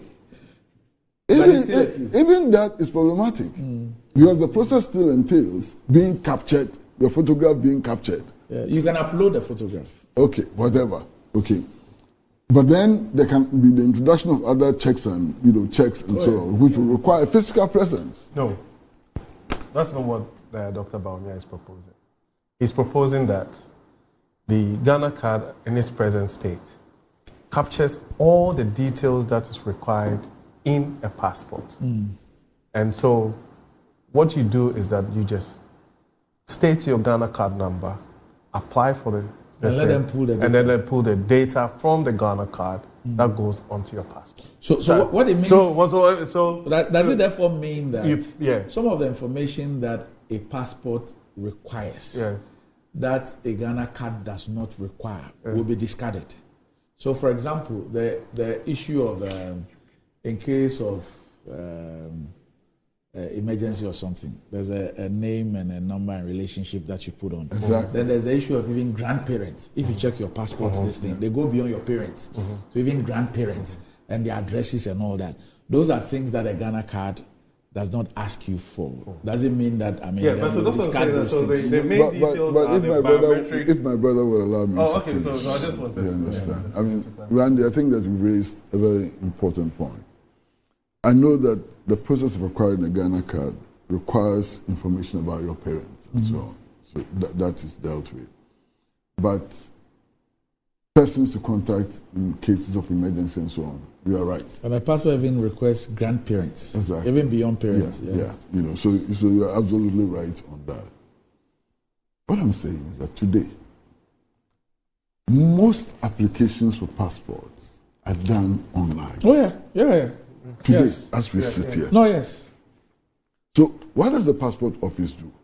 It just takes your online application and feeds the data into their processes. The only thing is that they ask you to, when they give you a slip, they give you an appointment date to come in, and then ask you to come and take a photograph. So the only thing is the fact that you have to go there for a photograph. But even that, there's a problem. As we grow, our features change. So the photograph you have taken for your Ghana card is not for all time. Well, it's not for all time. Please. So you may have a Ghana card, and the passport office will still insist, in fact, on recapturing your image. In fact, dependent on the time lapse. For frequent travelers, so let me use myself. So I have a passport, which is a 5-year-old passport, but within 2 years, my passport is full, and I need a new passport. By the rules, I have to take another picture. Exactly. They will not even use the picture that I had. I mean, to do a new passport. No. You have to take a new picture. But the point you're making is that as we speak today, if you're filling a passport form, you'll do it electronically. Yeah. The only difference is that you go there for the picture to be taken. So if there is anything that will eliminate people going to the particular offices physically, it will be about asking people to upload a picture, like giving them the specification for the picture and uploading it, and that will be the end. That will be the end, because even if you're going to use a Ghana card, there will still be a process. Yeah. Oh yeah. So the point. So the only difference, the only reason why you will go to the passport office today is because of the photo. Yeah. That's the only reason. Yeah, and you will still go even if you have a Ghana card, which was issued 3 years ago. Yeah, so until they take out that photo regime. You understand? So I honestly think that this whole issue about how to get passports with Ghana card and so on is just, please excuse my language, but that's the reality. Useless propaganda. No, I disagree. Absolutely. I disagree. I think that. What does it bring? I mean, the impression is created that if you have a Ghana card, the issuance of a passport is automatic. It is not. No, it's not automatic. Of course, you would have to apply for it. You have to apply. You don't have to go through the process of filling out a form that has the same details, because the Ghana card how much time do you say by not filling a form? If, for example, my form? Profession has changed, if my employment has changed from when I got a Ghana card, how does the passport deal with that? Yeah, but Randy, even if it hasn't changed, the present passport that I hold is for 10 years. Yes. It can happen that through that period, my profession will change. Yes, true. Nobody actually goes back to a passport office and says that true. I've changed from so and so. True. I can even be a Presbyterian pastor. So after the 10 years. Yeah, exactly. If you go to, I'm saying, after the 10 years, if you go to renew your passport, you would update those details.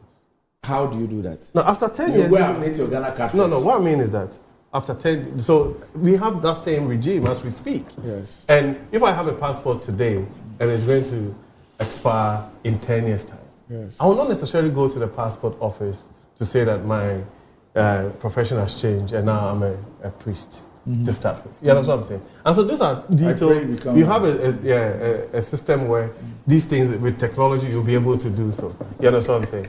You know, and so I think that's a joke. It's not a joke. I'm prophesying your life. Amen. He's already one. He doesn't have to wear a cassock to become one. He's a technology priest. Right. And so I think that we can have those conversations as we go ahead. But my link even to the Ghana card is that there are certain things that technology does that takes away the human interface. That also would sort of reduce, probably not prevent corruption in its entirety. My only point is that if you look at the passport regime today, the only interface really where you do not have technology coming in is going there to take the picture. Yeah, but Randy, the point is that you don't get what I agree with you. And with that one, I'm saying that it is not a Ghana card that replaces that. Yes. If you decided that from now on, you will be able to upload, in fact, there is even this thing for uploading your picture. Yeah. But I don't know the reason why they still insist that people should come there. When you go there, you would find national security personnel and no other people at that point. So I do not know. I even want us to interrogate the reason why. If we can do everything online, and there is a portion where you can even upload your photograph, why we still need to come there physically for the photograph to be taken? There must be a reason. Yeah, there must be. Especially with the presence of national security. Yes. I mean, just to validate it, or maybe some unscrupulous people trying to gain, also using somebody else's identity and all of that. I'm sure that is a reason. But you can authenticate some of these things, even using technology, and that also works. Right. I mean, so my point is that this technology... Let's move to global info analytics, yes. So Randy. Yes. I mean, if I put on my research hat... Put both on. For the purpose of this discussion, put both If I put on my research hat... Yes. And even my political hat, I will not sort of poo-poo anybody that has taken the time to do any kind of research. Because research as it is, I mean, for all this work, is extremely difficult and it requires some technical ability to be able to do so. And for us, even as a government, a political party, and as a campaign, I think that Miracle's communications director for the campaign was very emphatic that we will not dismiss any polls that is brought to the fore. But it will also not be a very serious campaign if we do not activate or commission research ourselves, or we don't even have access to research and data to, one, prosecute our campaign. You understand what I'm saying? So we will take all of these things in good faith. In any case, it points out certain key things when it comes to sentiments, language, posturing, and all that as far as I'm concerned, any campaign will take note and then deal with it. My challenge is that if you do these things probably 6, 7, 8 months prior to the actual election, there's always a tendency for either inaccuracy because things change, people's sentiments change. Sometimes the focus is on the popularity of a candidate rather than the policy positions that are being preferred.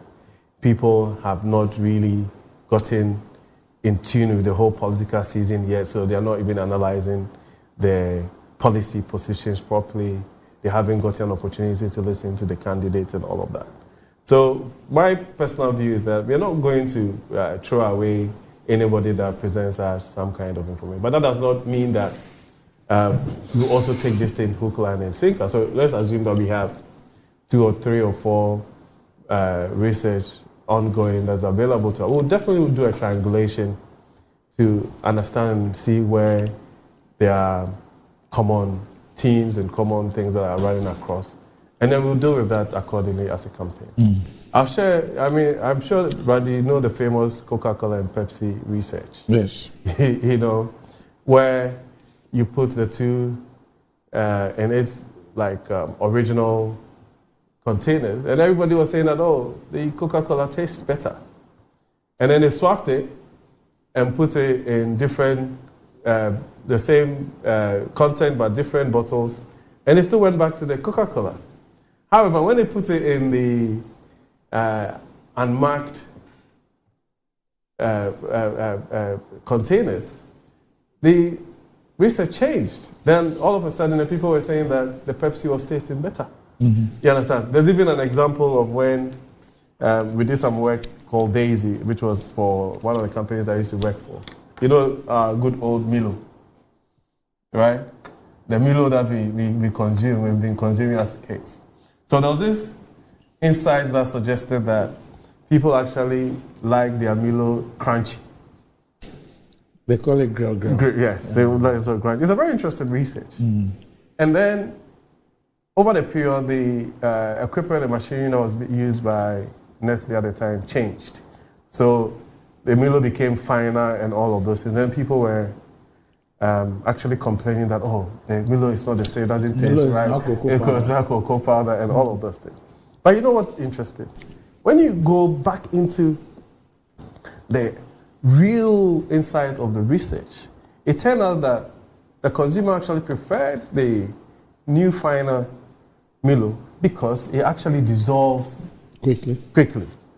But there are always some sentiment or some attachment to probably things to do with either nostalgia, all of these things and everything. So for me, from my experience with research, yes, don't discount anything.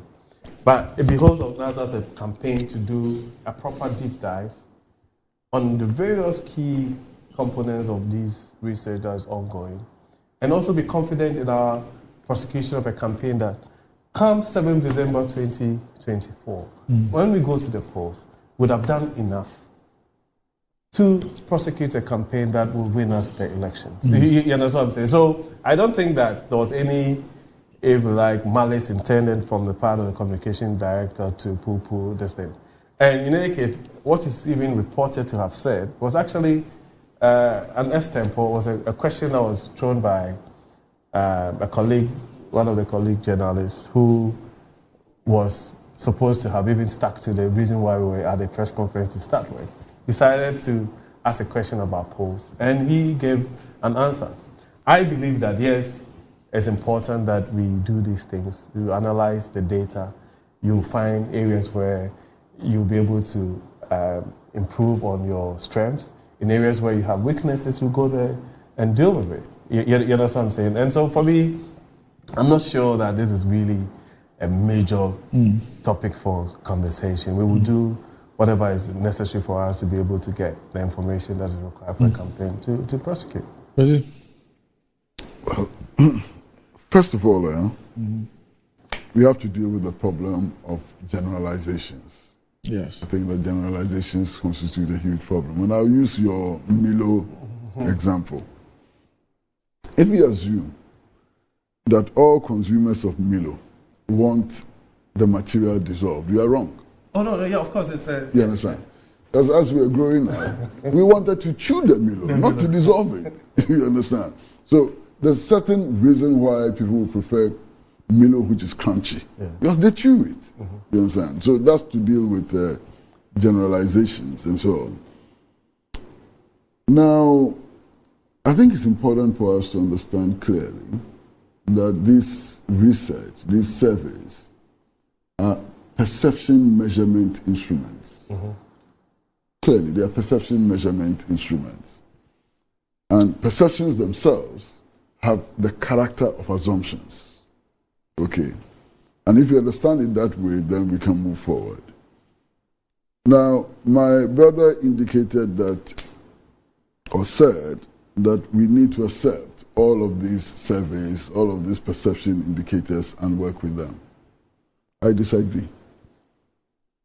if for a period of 30 years, there's a perception measurement institution or organization which has had it wrong all the time, their work has no value. Especially when the margins of error have been so huge. Extremely high. You know, they have no value. You don't take them into account. Of course, yeah. I take global info analytics very, very seriously. Because over the last 5 years, everything they have said, written, surveyed, has been either on point or very, very close to the point. You know, when you're talking to Musa Dankwa, he did not mention their predictions on the Asin. North. No. Very, very close, almost accurate. So when you're dealing with a research institution... If you add the margin of error, it makes it accurate. Yes. Yeah. So if you're dealing with a research institution like that, you have to respect them. Because there's a consistent record of 5 years. And they don't do one research per year. In fact, last year, if I'm not mistaken, I counted about 4. Maybe I didn't get to see all their surveys. But they always come close. Even with the NPP primaries, they were the only research group which came very, very close to the actual results. You understand? So for an organization like that, I think that we've got to respect them and to treat their work seriously. You know, fortunately, but fortunately, you see, we have a situation where we even have the opportunity of critiquing methodology, sampling, questionnaire, and all those things. In all those previous polling and all the polling, you don't even have the opportunity of even seeing this for you to even critique. Whether the criticism is born out of ignorance or whatever, at least they have put out ahead of time, this is what we are going to do. This is the sample size. This is why we have that sample size. These are the questionnaire. This is what we are going to do. So that that's why you have the opportunity of even critiquing it. In this country, what you hear is that some so something, they say, they've done some polling. It's this and that and that and that. End of story. We are even using online polling, which is just restricted to people who are online, to make judgments. In fact, for some of them, there is no way of even preventing a person from doing it more than once. Yeah. And even that we use it, to make judgments and so on. Now, this whole argument about sample size and so on is so pedestrian, I think we should just drop it. Because if you look at all the other major research institutions around the world and so on, the sample size used by global info analytics is much higher than what many of the mathematically and scientifically much the higher. Threshold. Yes. So I think we should drop it. It's so pedestrian. I'm sure people don't even know that the highest sample size used in the US election is 6,000 for a country that has 120 million registered voters. So that people think that 120 million registered voters to get to be able to do a poll, then we must be dealing with 50%. But Randy, the only thing with the US example is the number of times these polls are done. And you understand? So like you have like Gallup. Gallup probably has the capacity to do a poll every day. But these guys, if you watch their polling, you would see. No, I'm just saying. Even for this year, this will be like the second one. No, but I'm saying that when you, I'm just like, so they have the capacity to basically do the 6,000. Yes. Every day. You understand what I'm saying? With your hands. So these guys are able to, at least they've demonstrated that they're able to do it multiple times, not once. And that's how you can see the change. That's why when I asked him to give us the highlights, I asked him to match it against the previous one. And you realize that he gave us a sequential approach to it too. They did it even before, after Dr. Bawumia held his presser, then those changes, and then after. So it's something that they've been doing periodically, which also gauges the mood and takes into consideration happenings between two periods. But also, I mean, there are these politicians and political actors who actually believe that what the polls say is what determines election outcomes. I think they are living in cuckoo's land. You understand? Some of the parties that I know, let the polls give them 100% and see what they get at the polls. So the polls do not determine how many votes political parties get. You understand? They are a gauge of perception about the likely performance of political parties, and that is what they are. Finished. Now, I have had the privilege of sitting down with Musa Dankwa face to face, one-on-one. Oh, really? Yes, and having a discussion which lasted over an hour. I don't think that I'm a fool. You know, I think you can say many things about me.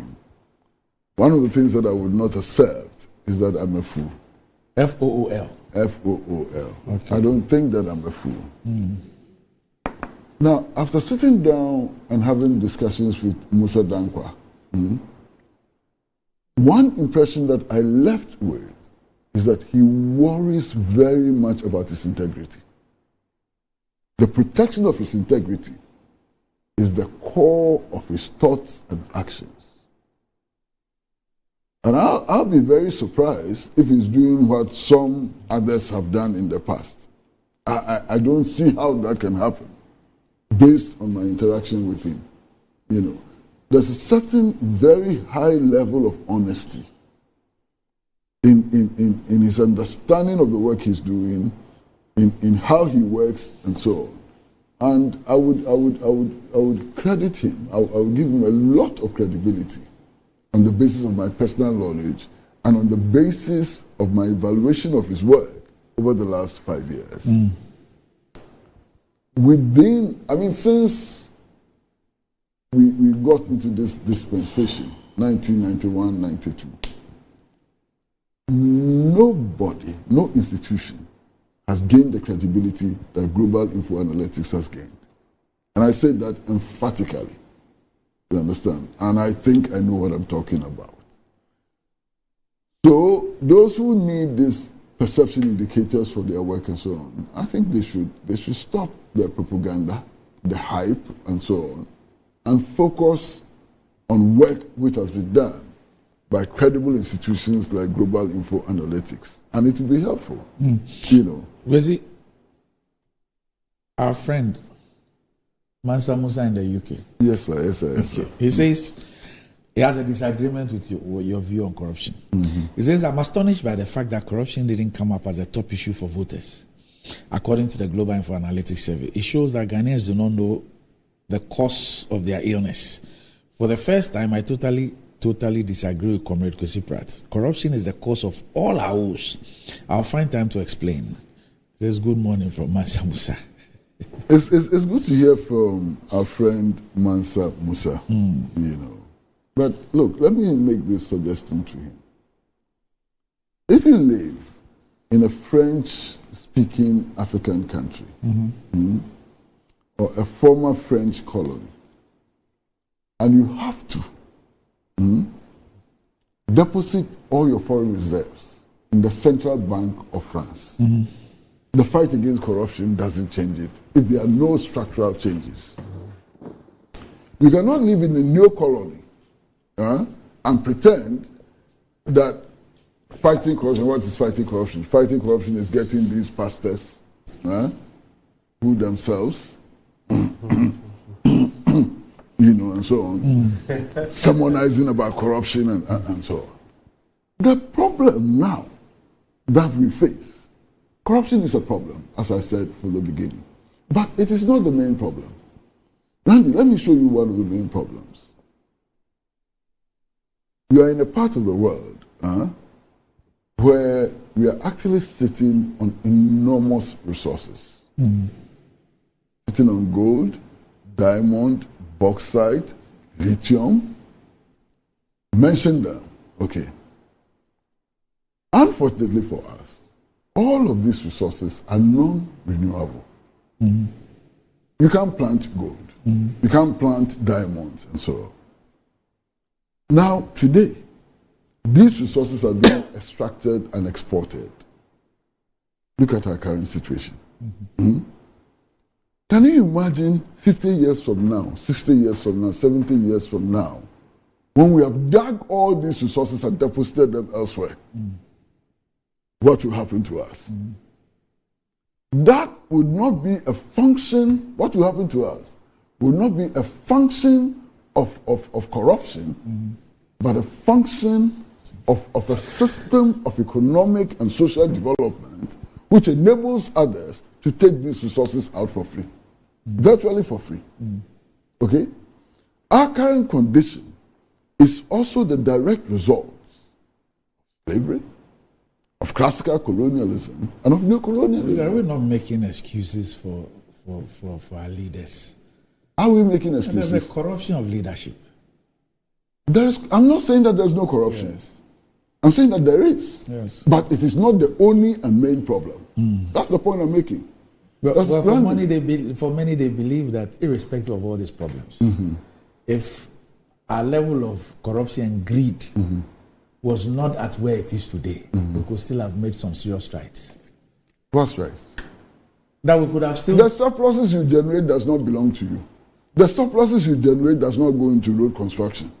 The surpluses you generate does not go into improve your health care. The surpluses you generate has nothing to do with the educational system you run. That is the problem. So what do you say to those who say we are talking about, when we talk about corruption, so what are we talking about?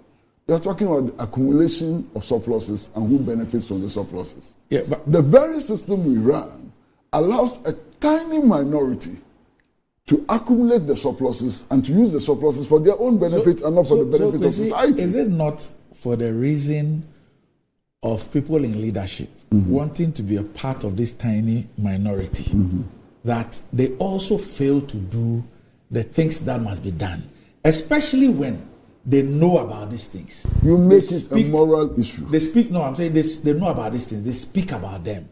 They tell us that this is the way out.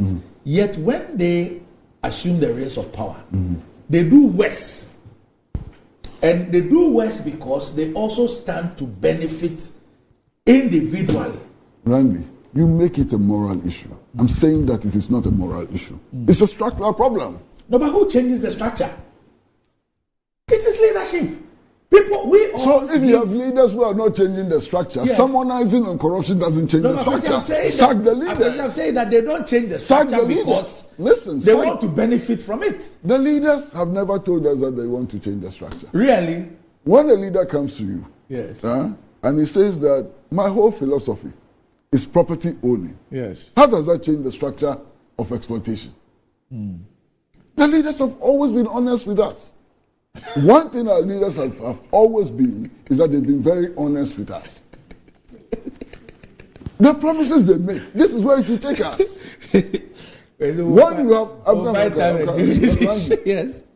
you have somebody come to you and say that, look, I want to be president of Ghana, vote for me to become president of Ghana. That my whole ambition, my dream, is to take the sea from Kolegono to Kumasi. And you go and vote for the president, the system doesn't change. Who are you blaming? Okay, all right. Let me just. There's a few views on the two issues that we've dealt with. Let me just bring them up. So let me make this point. You know, when I'm discussing the issue of a passport and Ghana card and all those things, I kept making the point about photograph. So the reasons are actually two. There's a photograph and your biometrics. Yes. Why you have to go there. Okay. So Apostle Ben Mensah says that discrediting a survey for the elections will not help a candidate to win. An election survey helps a candidate to address its messaging and targeting of electorates. Pre-election surveys, exit polling during elections, and post-election results. The tool necessary for a democratic exercise. A serious political campaign takes election surveys seriously. Just interrogate scientifically the sampling and methodology used for the survey. It says Ghana card identifies and confirms identity of a person due to biometric information of the holder. Okay. Now, my brother Lionel in London says, I think based on what Eric is saying, there's a need to separate process and systems audit from the financial audits, so they can focus on findings and improvements from the processes. So this is a quality assurance guru. So he's a quality assurance guru. That's why he eats and sleeps. An engineer has become a quality assurance guru. Okay, so Mark Kojobuafu says the lawyer is wrong in his assertion that Ghana's laws encourage corrupt practices. What is bribery? Bribery is the act of offering, giving, receiving, or soliciting something of value in exchange for an illicit advantage or to influence a decision. It is a form of corruption and is illegal in most countries. Bribery can take many forms, including offering a bribe to a public official to influence a decision, accepting a bribe as a public official, giving or receiving kickbacks, making illegal payments to secure a contract or advantage. Bribery undermines fair competition, distorts decision-making processes, and can lead to unfair outcomes. It also erodes trust in institutions and can have serious consequences for individuals and organizations. The United Nations Convention Against Corruption defines bribery as the promise, offering, or giving to a public official, directly or indirectly, of an undue advantage for the official himself or herself or another person or entity, in order that the official act or refrain from acting in the exercise of his or her official duties. So it's both ways. The giver and the taker are both wrong.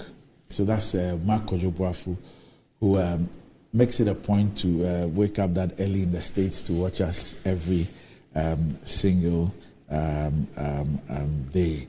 Okay, so Adelaide says that informed ourselves that corruption has become part and parcel of our lives, and as comatose us to accept it as a norm, not exception. We cannot think our way out of it yet. Corruption is the way out of poverty in Ghana. So that's this your friend, our friend. Mazauza. No, Mark Kojobuafu. Kojobuafu. Yes. I mean, anytime I come to sit here, yes, he remains in my consciousness. Okay. You know, as somebody who is making extraordinary efforts, you know, to watch us. And not just to watch us, to evaluate, you know, what we say and so on. And that's some pressure. You know, yes, it's quite some very serious pressure. you know, he makes you aware that we are not just here talking, and that what you're saying is being evaluated, and people are making extra efforts to watch and listen. That's a lot of pressure he puts on us. It's one of the things I like about doing this job. You know, the feedback and where the feedback comes from all facets of our lives, from people who you don't know, from people whose backgrounds you don't know, and from people who are at the highest level of our society, cut across. And some people who are far more knowledgeable than those of us who come. I mean, far more knowledgeable than those of us who come to sit here. Most of our audience are more knowledgeable than us. Yes. We just have the opportunity to get a little. Anyway, but just to inform you that we'll be rounding up on the show shortly, but we'll be taking live after this show. We'll be taking you to the GB Hall at Gimpa for the official launch of the performance tracker by the government of this republic, and it's going to be done by His Excellency Nana Addo Dankwa Akufo-Addo and His Excellency Dr. Mahmoud Bawumia. So it's 10 a.m. at the GB Hall Gimpa, and so it's right after Good Morning Ghana. In the next 5 minutes, we'll be bringing you the a live telecast of the official launch of the performance tracker. So, gentlemen, we'll leave it here. Thank you. We'll leave it here, and then I hope to see you next week. Enjoy the holiday. As what we see there, you are more than a Muslim. You live with them. You speak the language. Which is the language? You speak the most dominant language in the community, which is Hausa. I've already gotten my invitation to a Salah party. Of course, yes. My friend Munkala. Okay. Yes. Sahara. I've had no invitation. You've had no invitation. You have like a million Muslim friends. Yeah, but maybe you get one from Dr. Bawumia. Did you wish the president happy birthday? I did. My last show. So that was the day before his birthday. Oh, okay. So I did, yeah. Okay. Unfortunately, I was not in the location. Yeah. 80? Yes. That's a major stride. Yeah. 80. Yeah, 80. Hey. Nana, happy birthday. Were you not at his party? I got an invitation, but as I said, I was not in country. Oh, okay. So you couldn't honor it? Yeah, but happy birthday to Nana. This is the first time I'm wishing somebody happy birthday on your program. You know that. Yes. Okay. Today is the 40th birthday of Sami. Oh, yes. Sami Oku. Sami Oku. Yeah, happy birthday, Sami. And what is he doing? What is he doing? That one I've not been to. It's Annie who sent it to me. Sami himself has not told me. I don't know. But it's his birthday today. My problem is that when these days are announced, nothing happens. Because if you announce these days, something shaggy should happen. Maybe you spend the birthday with Musa Dampa. So, Sami, Julius Malema, happy birthday to you. Sami is not a Julius Malema. Okay, so it's, his early days when he was a youth leader. That was a nickname I gave him. And on what basis? Because ideologically, those days, so he far was, away from his Mojashiu, those days, his Mojashiu and we already. So I call him Julius Malema, he calls me leader. Which means I was calling you Jacob Zuma. No. No. South African court has cleared him to contest elections. No, he's been removed from the ballot. He cannot be on the ballot. No, a court has cleared him. When? Just yesterday. Oh, okay. A court has cleared him. Then he's going to cause problems in South Africa. Yeah, so he's joining that other party. MK. Yes, MK. Don't underestimate the popularity and influence of Jacob Zuma in South Africa. Especially amongst the... You cannot underestimate it. And he's going to give the ANC a lot of... The ANC is already touching, Well, many polls give the ANC around 40%. See, for the first time. And 40%. The shocking part is that if the ANC is getting to a point where now the issue of coalition and alliances will come up, it shows how low the ANC has gotten to the position where, in at least one province, it has had to get into an alliance with the DA. That's how bad things have become in South Africa. Anyway. Can you imagine? Okay. So, Samuel Oku, former Julius Malema, now you're not. Happy 40th birthday to you, and we wish you the very, very, very best. Wish you God's mercy, favor, and grace in all your endeavors. So that will be it. And for our Muslim brothers and sisters, happy Eid. Happy Eid to all of you. Chief Imam Sheikh Sharbatu. It's a difficult time having lost your wife a few weeks ago. I'm sure that this would be the time.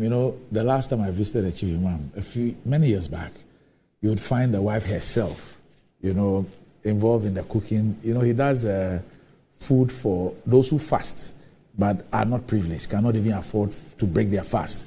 So in the Chief Imam's house, they cook, and it's his wife who leads the cooking. And they serve outside his house, they serve all those who want to break their fast but cannot afford to do it by themselves, yes. So I know that this will be quite a difficult time for you, but we know that God will grant you the strength. So happy Eid, Sheikh Sharabutu, and of course the head of the Amir mission. Happy Eid to you as well, and all our Muslim brothers and sisters. The Vice President, the Chief Imam of the Shia Muslim community. Yes, the Shia Muslim community. Quite so a gentleman. Happy Eid to you, all my Muslim friends, all of them, the Sinaris, everybody. My man Cyborg is now a chief, so. And everybody else, happy Eid, all my Muslim brothers and sisters. And there's a friend who always has a party that we always go to. I'm sure that you know it very well. Oh, you know it. You mentioned it so we can also go some. Who is that? So we can get crash. I give you a clue around Achiwata. Around Achimota. Is that Fatah? Fatah. Adewu Fatah. Yeah. And Abu Ramadan, what is he doing? Which one? There is only one Abu Ramadan. Okay. Or you know another. Abu Nadmo or his brother, the MP. Abu Ramadan. There's Nadmo. only one. Nadmo, yes. Okay. Is it the one who they say is? That's the allegation which is demolition man. Yeah, but I understand. Abu, I haven't seen Abu in like 7 years. I haven't seen Abu in 6 years. I haven't seen him like 7 years. Yeah. 6 years. I haven't seen Abu. There's somebody I didn't know that he had so much land. I would have gone for small portion. So happy to all of you. To all build the the kiosk. Kalsum, Farida, all of you. Happy. To all of you, all our Muslim friends, brothers and sisters. And we hope that all the sacrifices made over the 30-day period will also bring you personal blessings and, of course, blessings to this country and your various communities as well. Right, so that'll be it. Thanks for joining me. And we're going to take the tracker live from Game Park. So let me see if we can do GMG trends, and then when the tracker comes, we'll link up to the tracker happening at Game Park.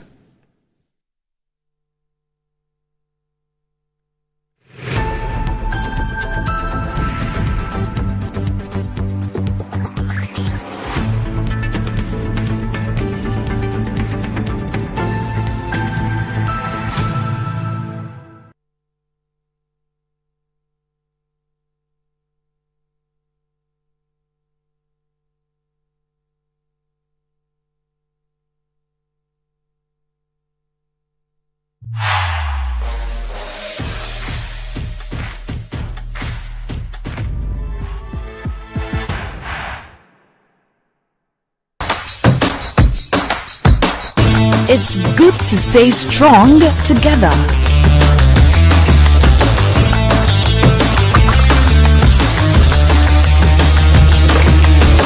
It's good to share nutritious meals cooked with Fritol, a vitamin A fortified oil. Fritol, you deserve a life of goodness. This advert is FDA approved. Fortune rice, it's me emu ediane biara. Yansio kakre bipe, emu no nkikamu. Na ne hwam ne dedie. Delicious. Said your mom no pepepe. Yeah, the fortune emopa abedwaso. Ghana mo ede. Ma emu ediane nyina. FDA aje ejedi nkratoa yatum. Alive so. Just like how water refreshes you on a hot sunny day, it takes a refreshing bath with Alive soap to feel its pleasant fragrances. The soap I want and need at the end of every day. Leaving you with soft, smooth and fresh looking skin. You make me feel alive, you really brighten my day, my day. Available in lemon, coconut, rose and aloe vera fragrance. Alive soap. Feel fresh, feel alive.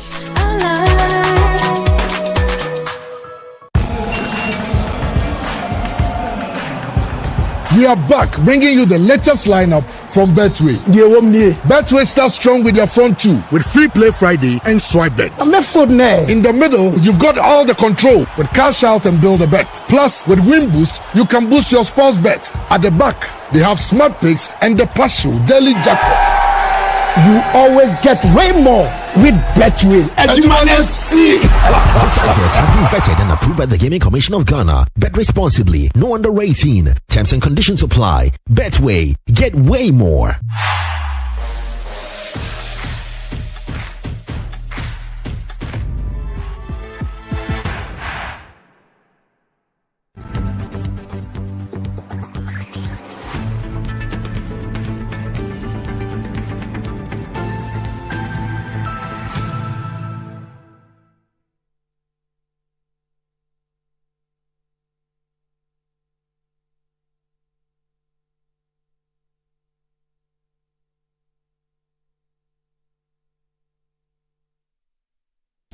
Right, welcome back to the show. If you just joined us, this is Good Morning Ghana Live on Metro TV. Time to check out what is trending on social media with Desi.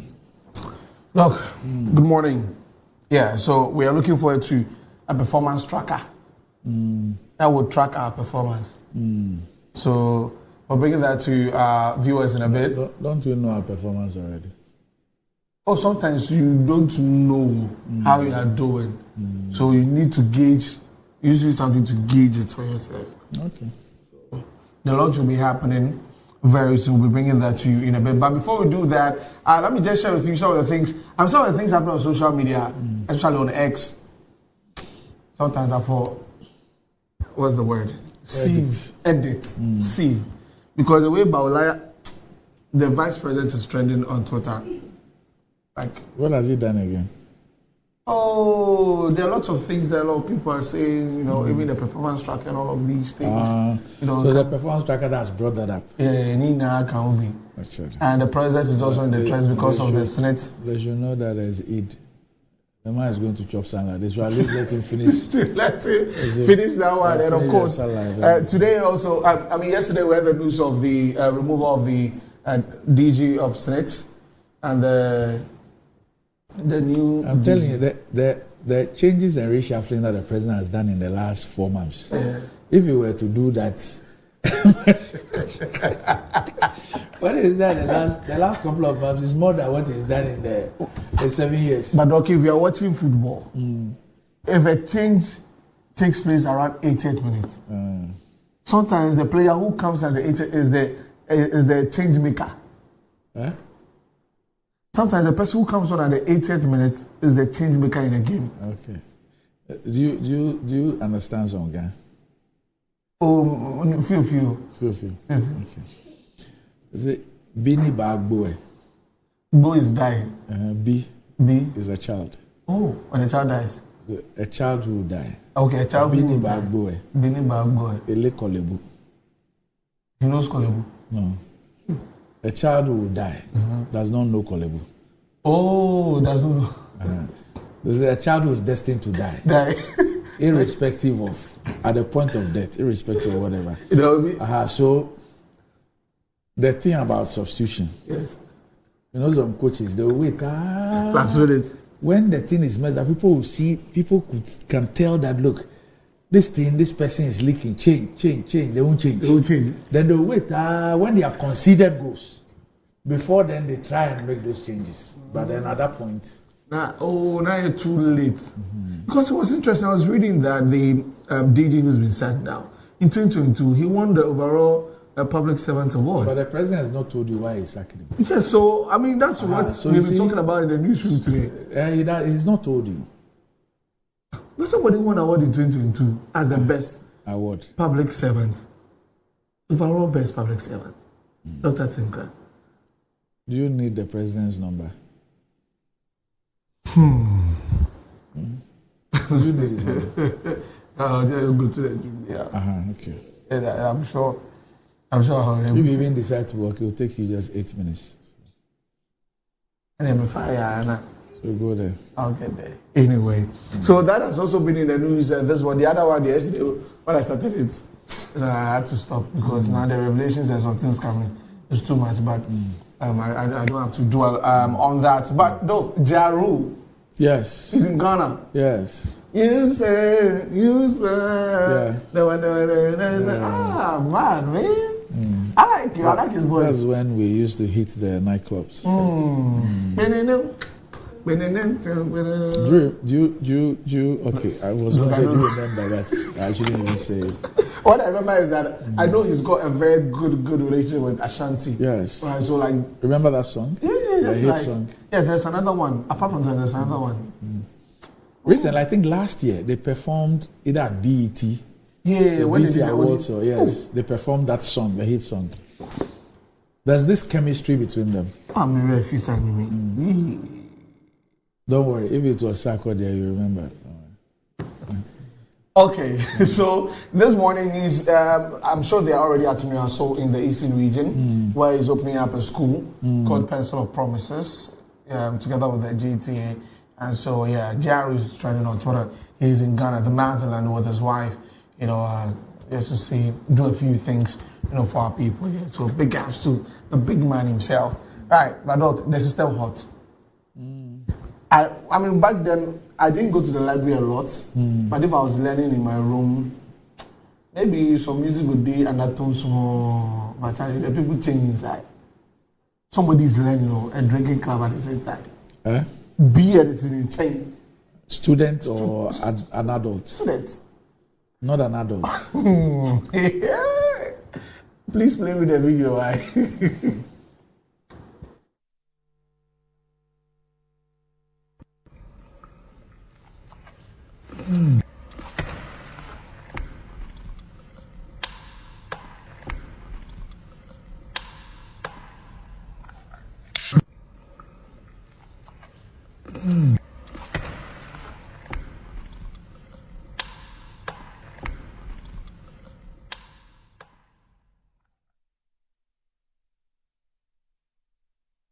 Whiteboard behind. But I sure she's learning. She looks like someone who's recording sales, the sales at the shop. But no crowd, no idea. I don't know. Different numbers. No, it's not that. So, for some people, one bottle is like water. One bottle is okay. Like water. That's why you say, my beloved friend, like the way the Roman father do. When he finishes the preaching, he doesn't need anybody to flow him fast. He goes to his room, he opens his. So on that note, I want to say happy Eid to all our Muslim brothers. Tonodo didn't come today. He's going to pray. He's going to pray. Oh, nice. But okay, well, I don't want to delve into it because I don't understand it.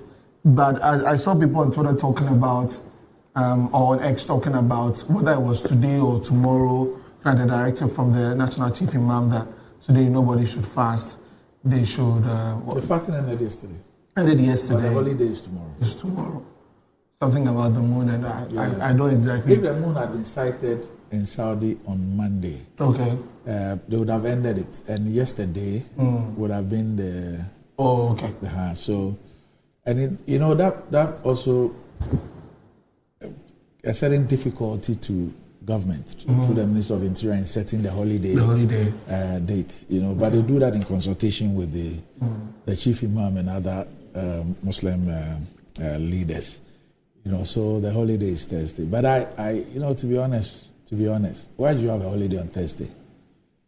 You just send the holiday to a Friday. Bank the holiday. True though. We keep saying this thing over and over and over and over again. Just bank the holiday. Let all the things that come, the commemorative things be done. But bank the holiday. What's the point in having a holiday tomorrow and then Thursday you expect people to go back to work? Just bank the holiday. If the holiday is not on a Monday or a Friday, bank it. Observe the day. If it is a May Day, you can observe the day. Provided that day doesn't fall on a Friday or a Monday. Okay. Just observe the day and bank the holiday so you have a long weekend, a stretch. But it's very, disruptive things of you. So sometimes there's a holiday on Tuesday. So people resume work on Monday. Then there's a holiday on Tuesday. Then they have to go back to work on Wednesday. And we are not the only country in this world. Many, many, many countries have done this banking thing. So you just bank it. Bank the holiday. Doc, I agree perfectly. So you can imagine if Muslims are going to commemorate all the things, so they go do the prayer and everything, what they have to do. But then the holiday itself is on Friday. It's on Friday. You can imagine. So that then you have the entire Friday. And don't forget that the holiday is not just for Muslims. It's for everybody. It's to commemorate their day, but it's a holiday that is for everybody. Do you understand what I'm saying? Yes, So if the holiday were Friday, then you know that you have a long weekend. So the week ends tomorrow, and then Friday, Saturday, Sunday is the holiday. But now you're going to have a holiday tomorrow. Then Friday will come back to where they will go for the weekend again. Oh dear. When they are supported with 1,000 bags of cement, bang the damn holiday. Man. We like that one. We like it. On that note, happy to our brothers, Tornado, Moomin, Salamatu, the new shoe, and all of them. We'll come for the meet and all of that. Anyway, we're getting back. Or we're actually going to Gimpa, where we're going to have the performance tracker going on from the president and the vice president. Okay, so we will definitely get that. So, Doc, that's it for the trends today. Unfortunately, your team is not playing Champions League football, but that's fine. It's okay. Yesterday, great games from Arsenal, Bayern Munich, and Real Madrid, also Man City. I didn't know you were now an Arsenal supporter. Oh, me, I don't support any. Okay, all right. So thanks for joining me. We're moving straight to the GB Hall at Gimpa for the official launch of the performance tracker by His Excellency the President and His Excellency the Vice President. All of God's children shall say a big amen. Please be seated.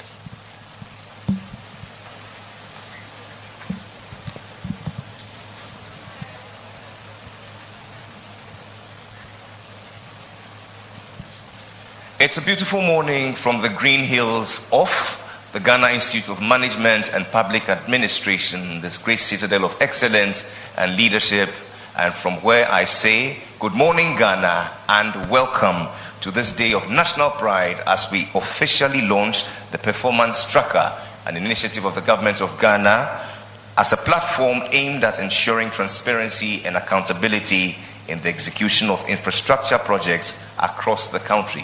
My name is Jerry Ajolo.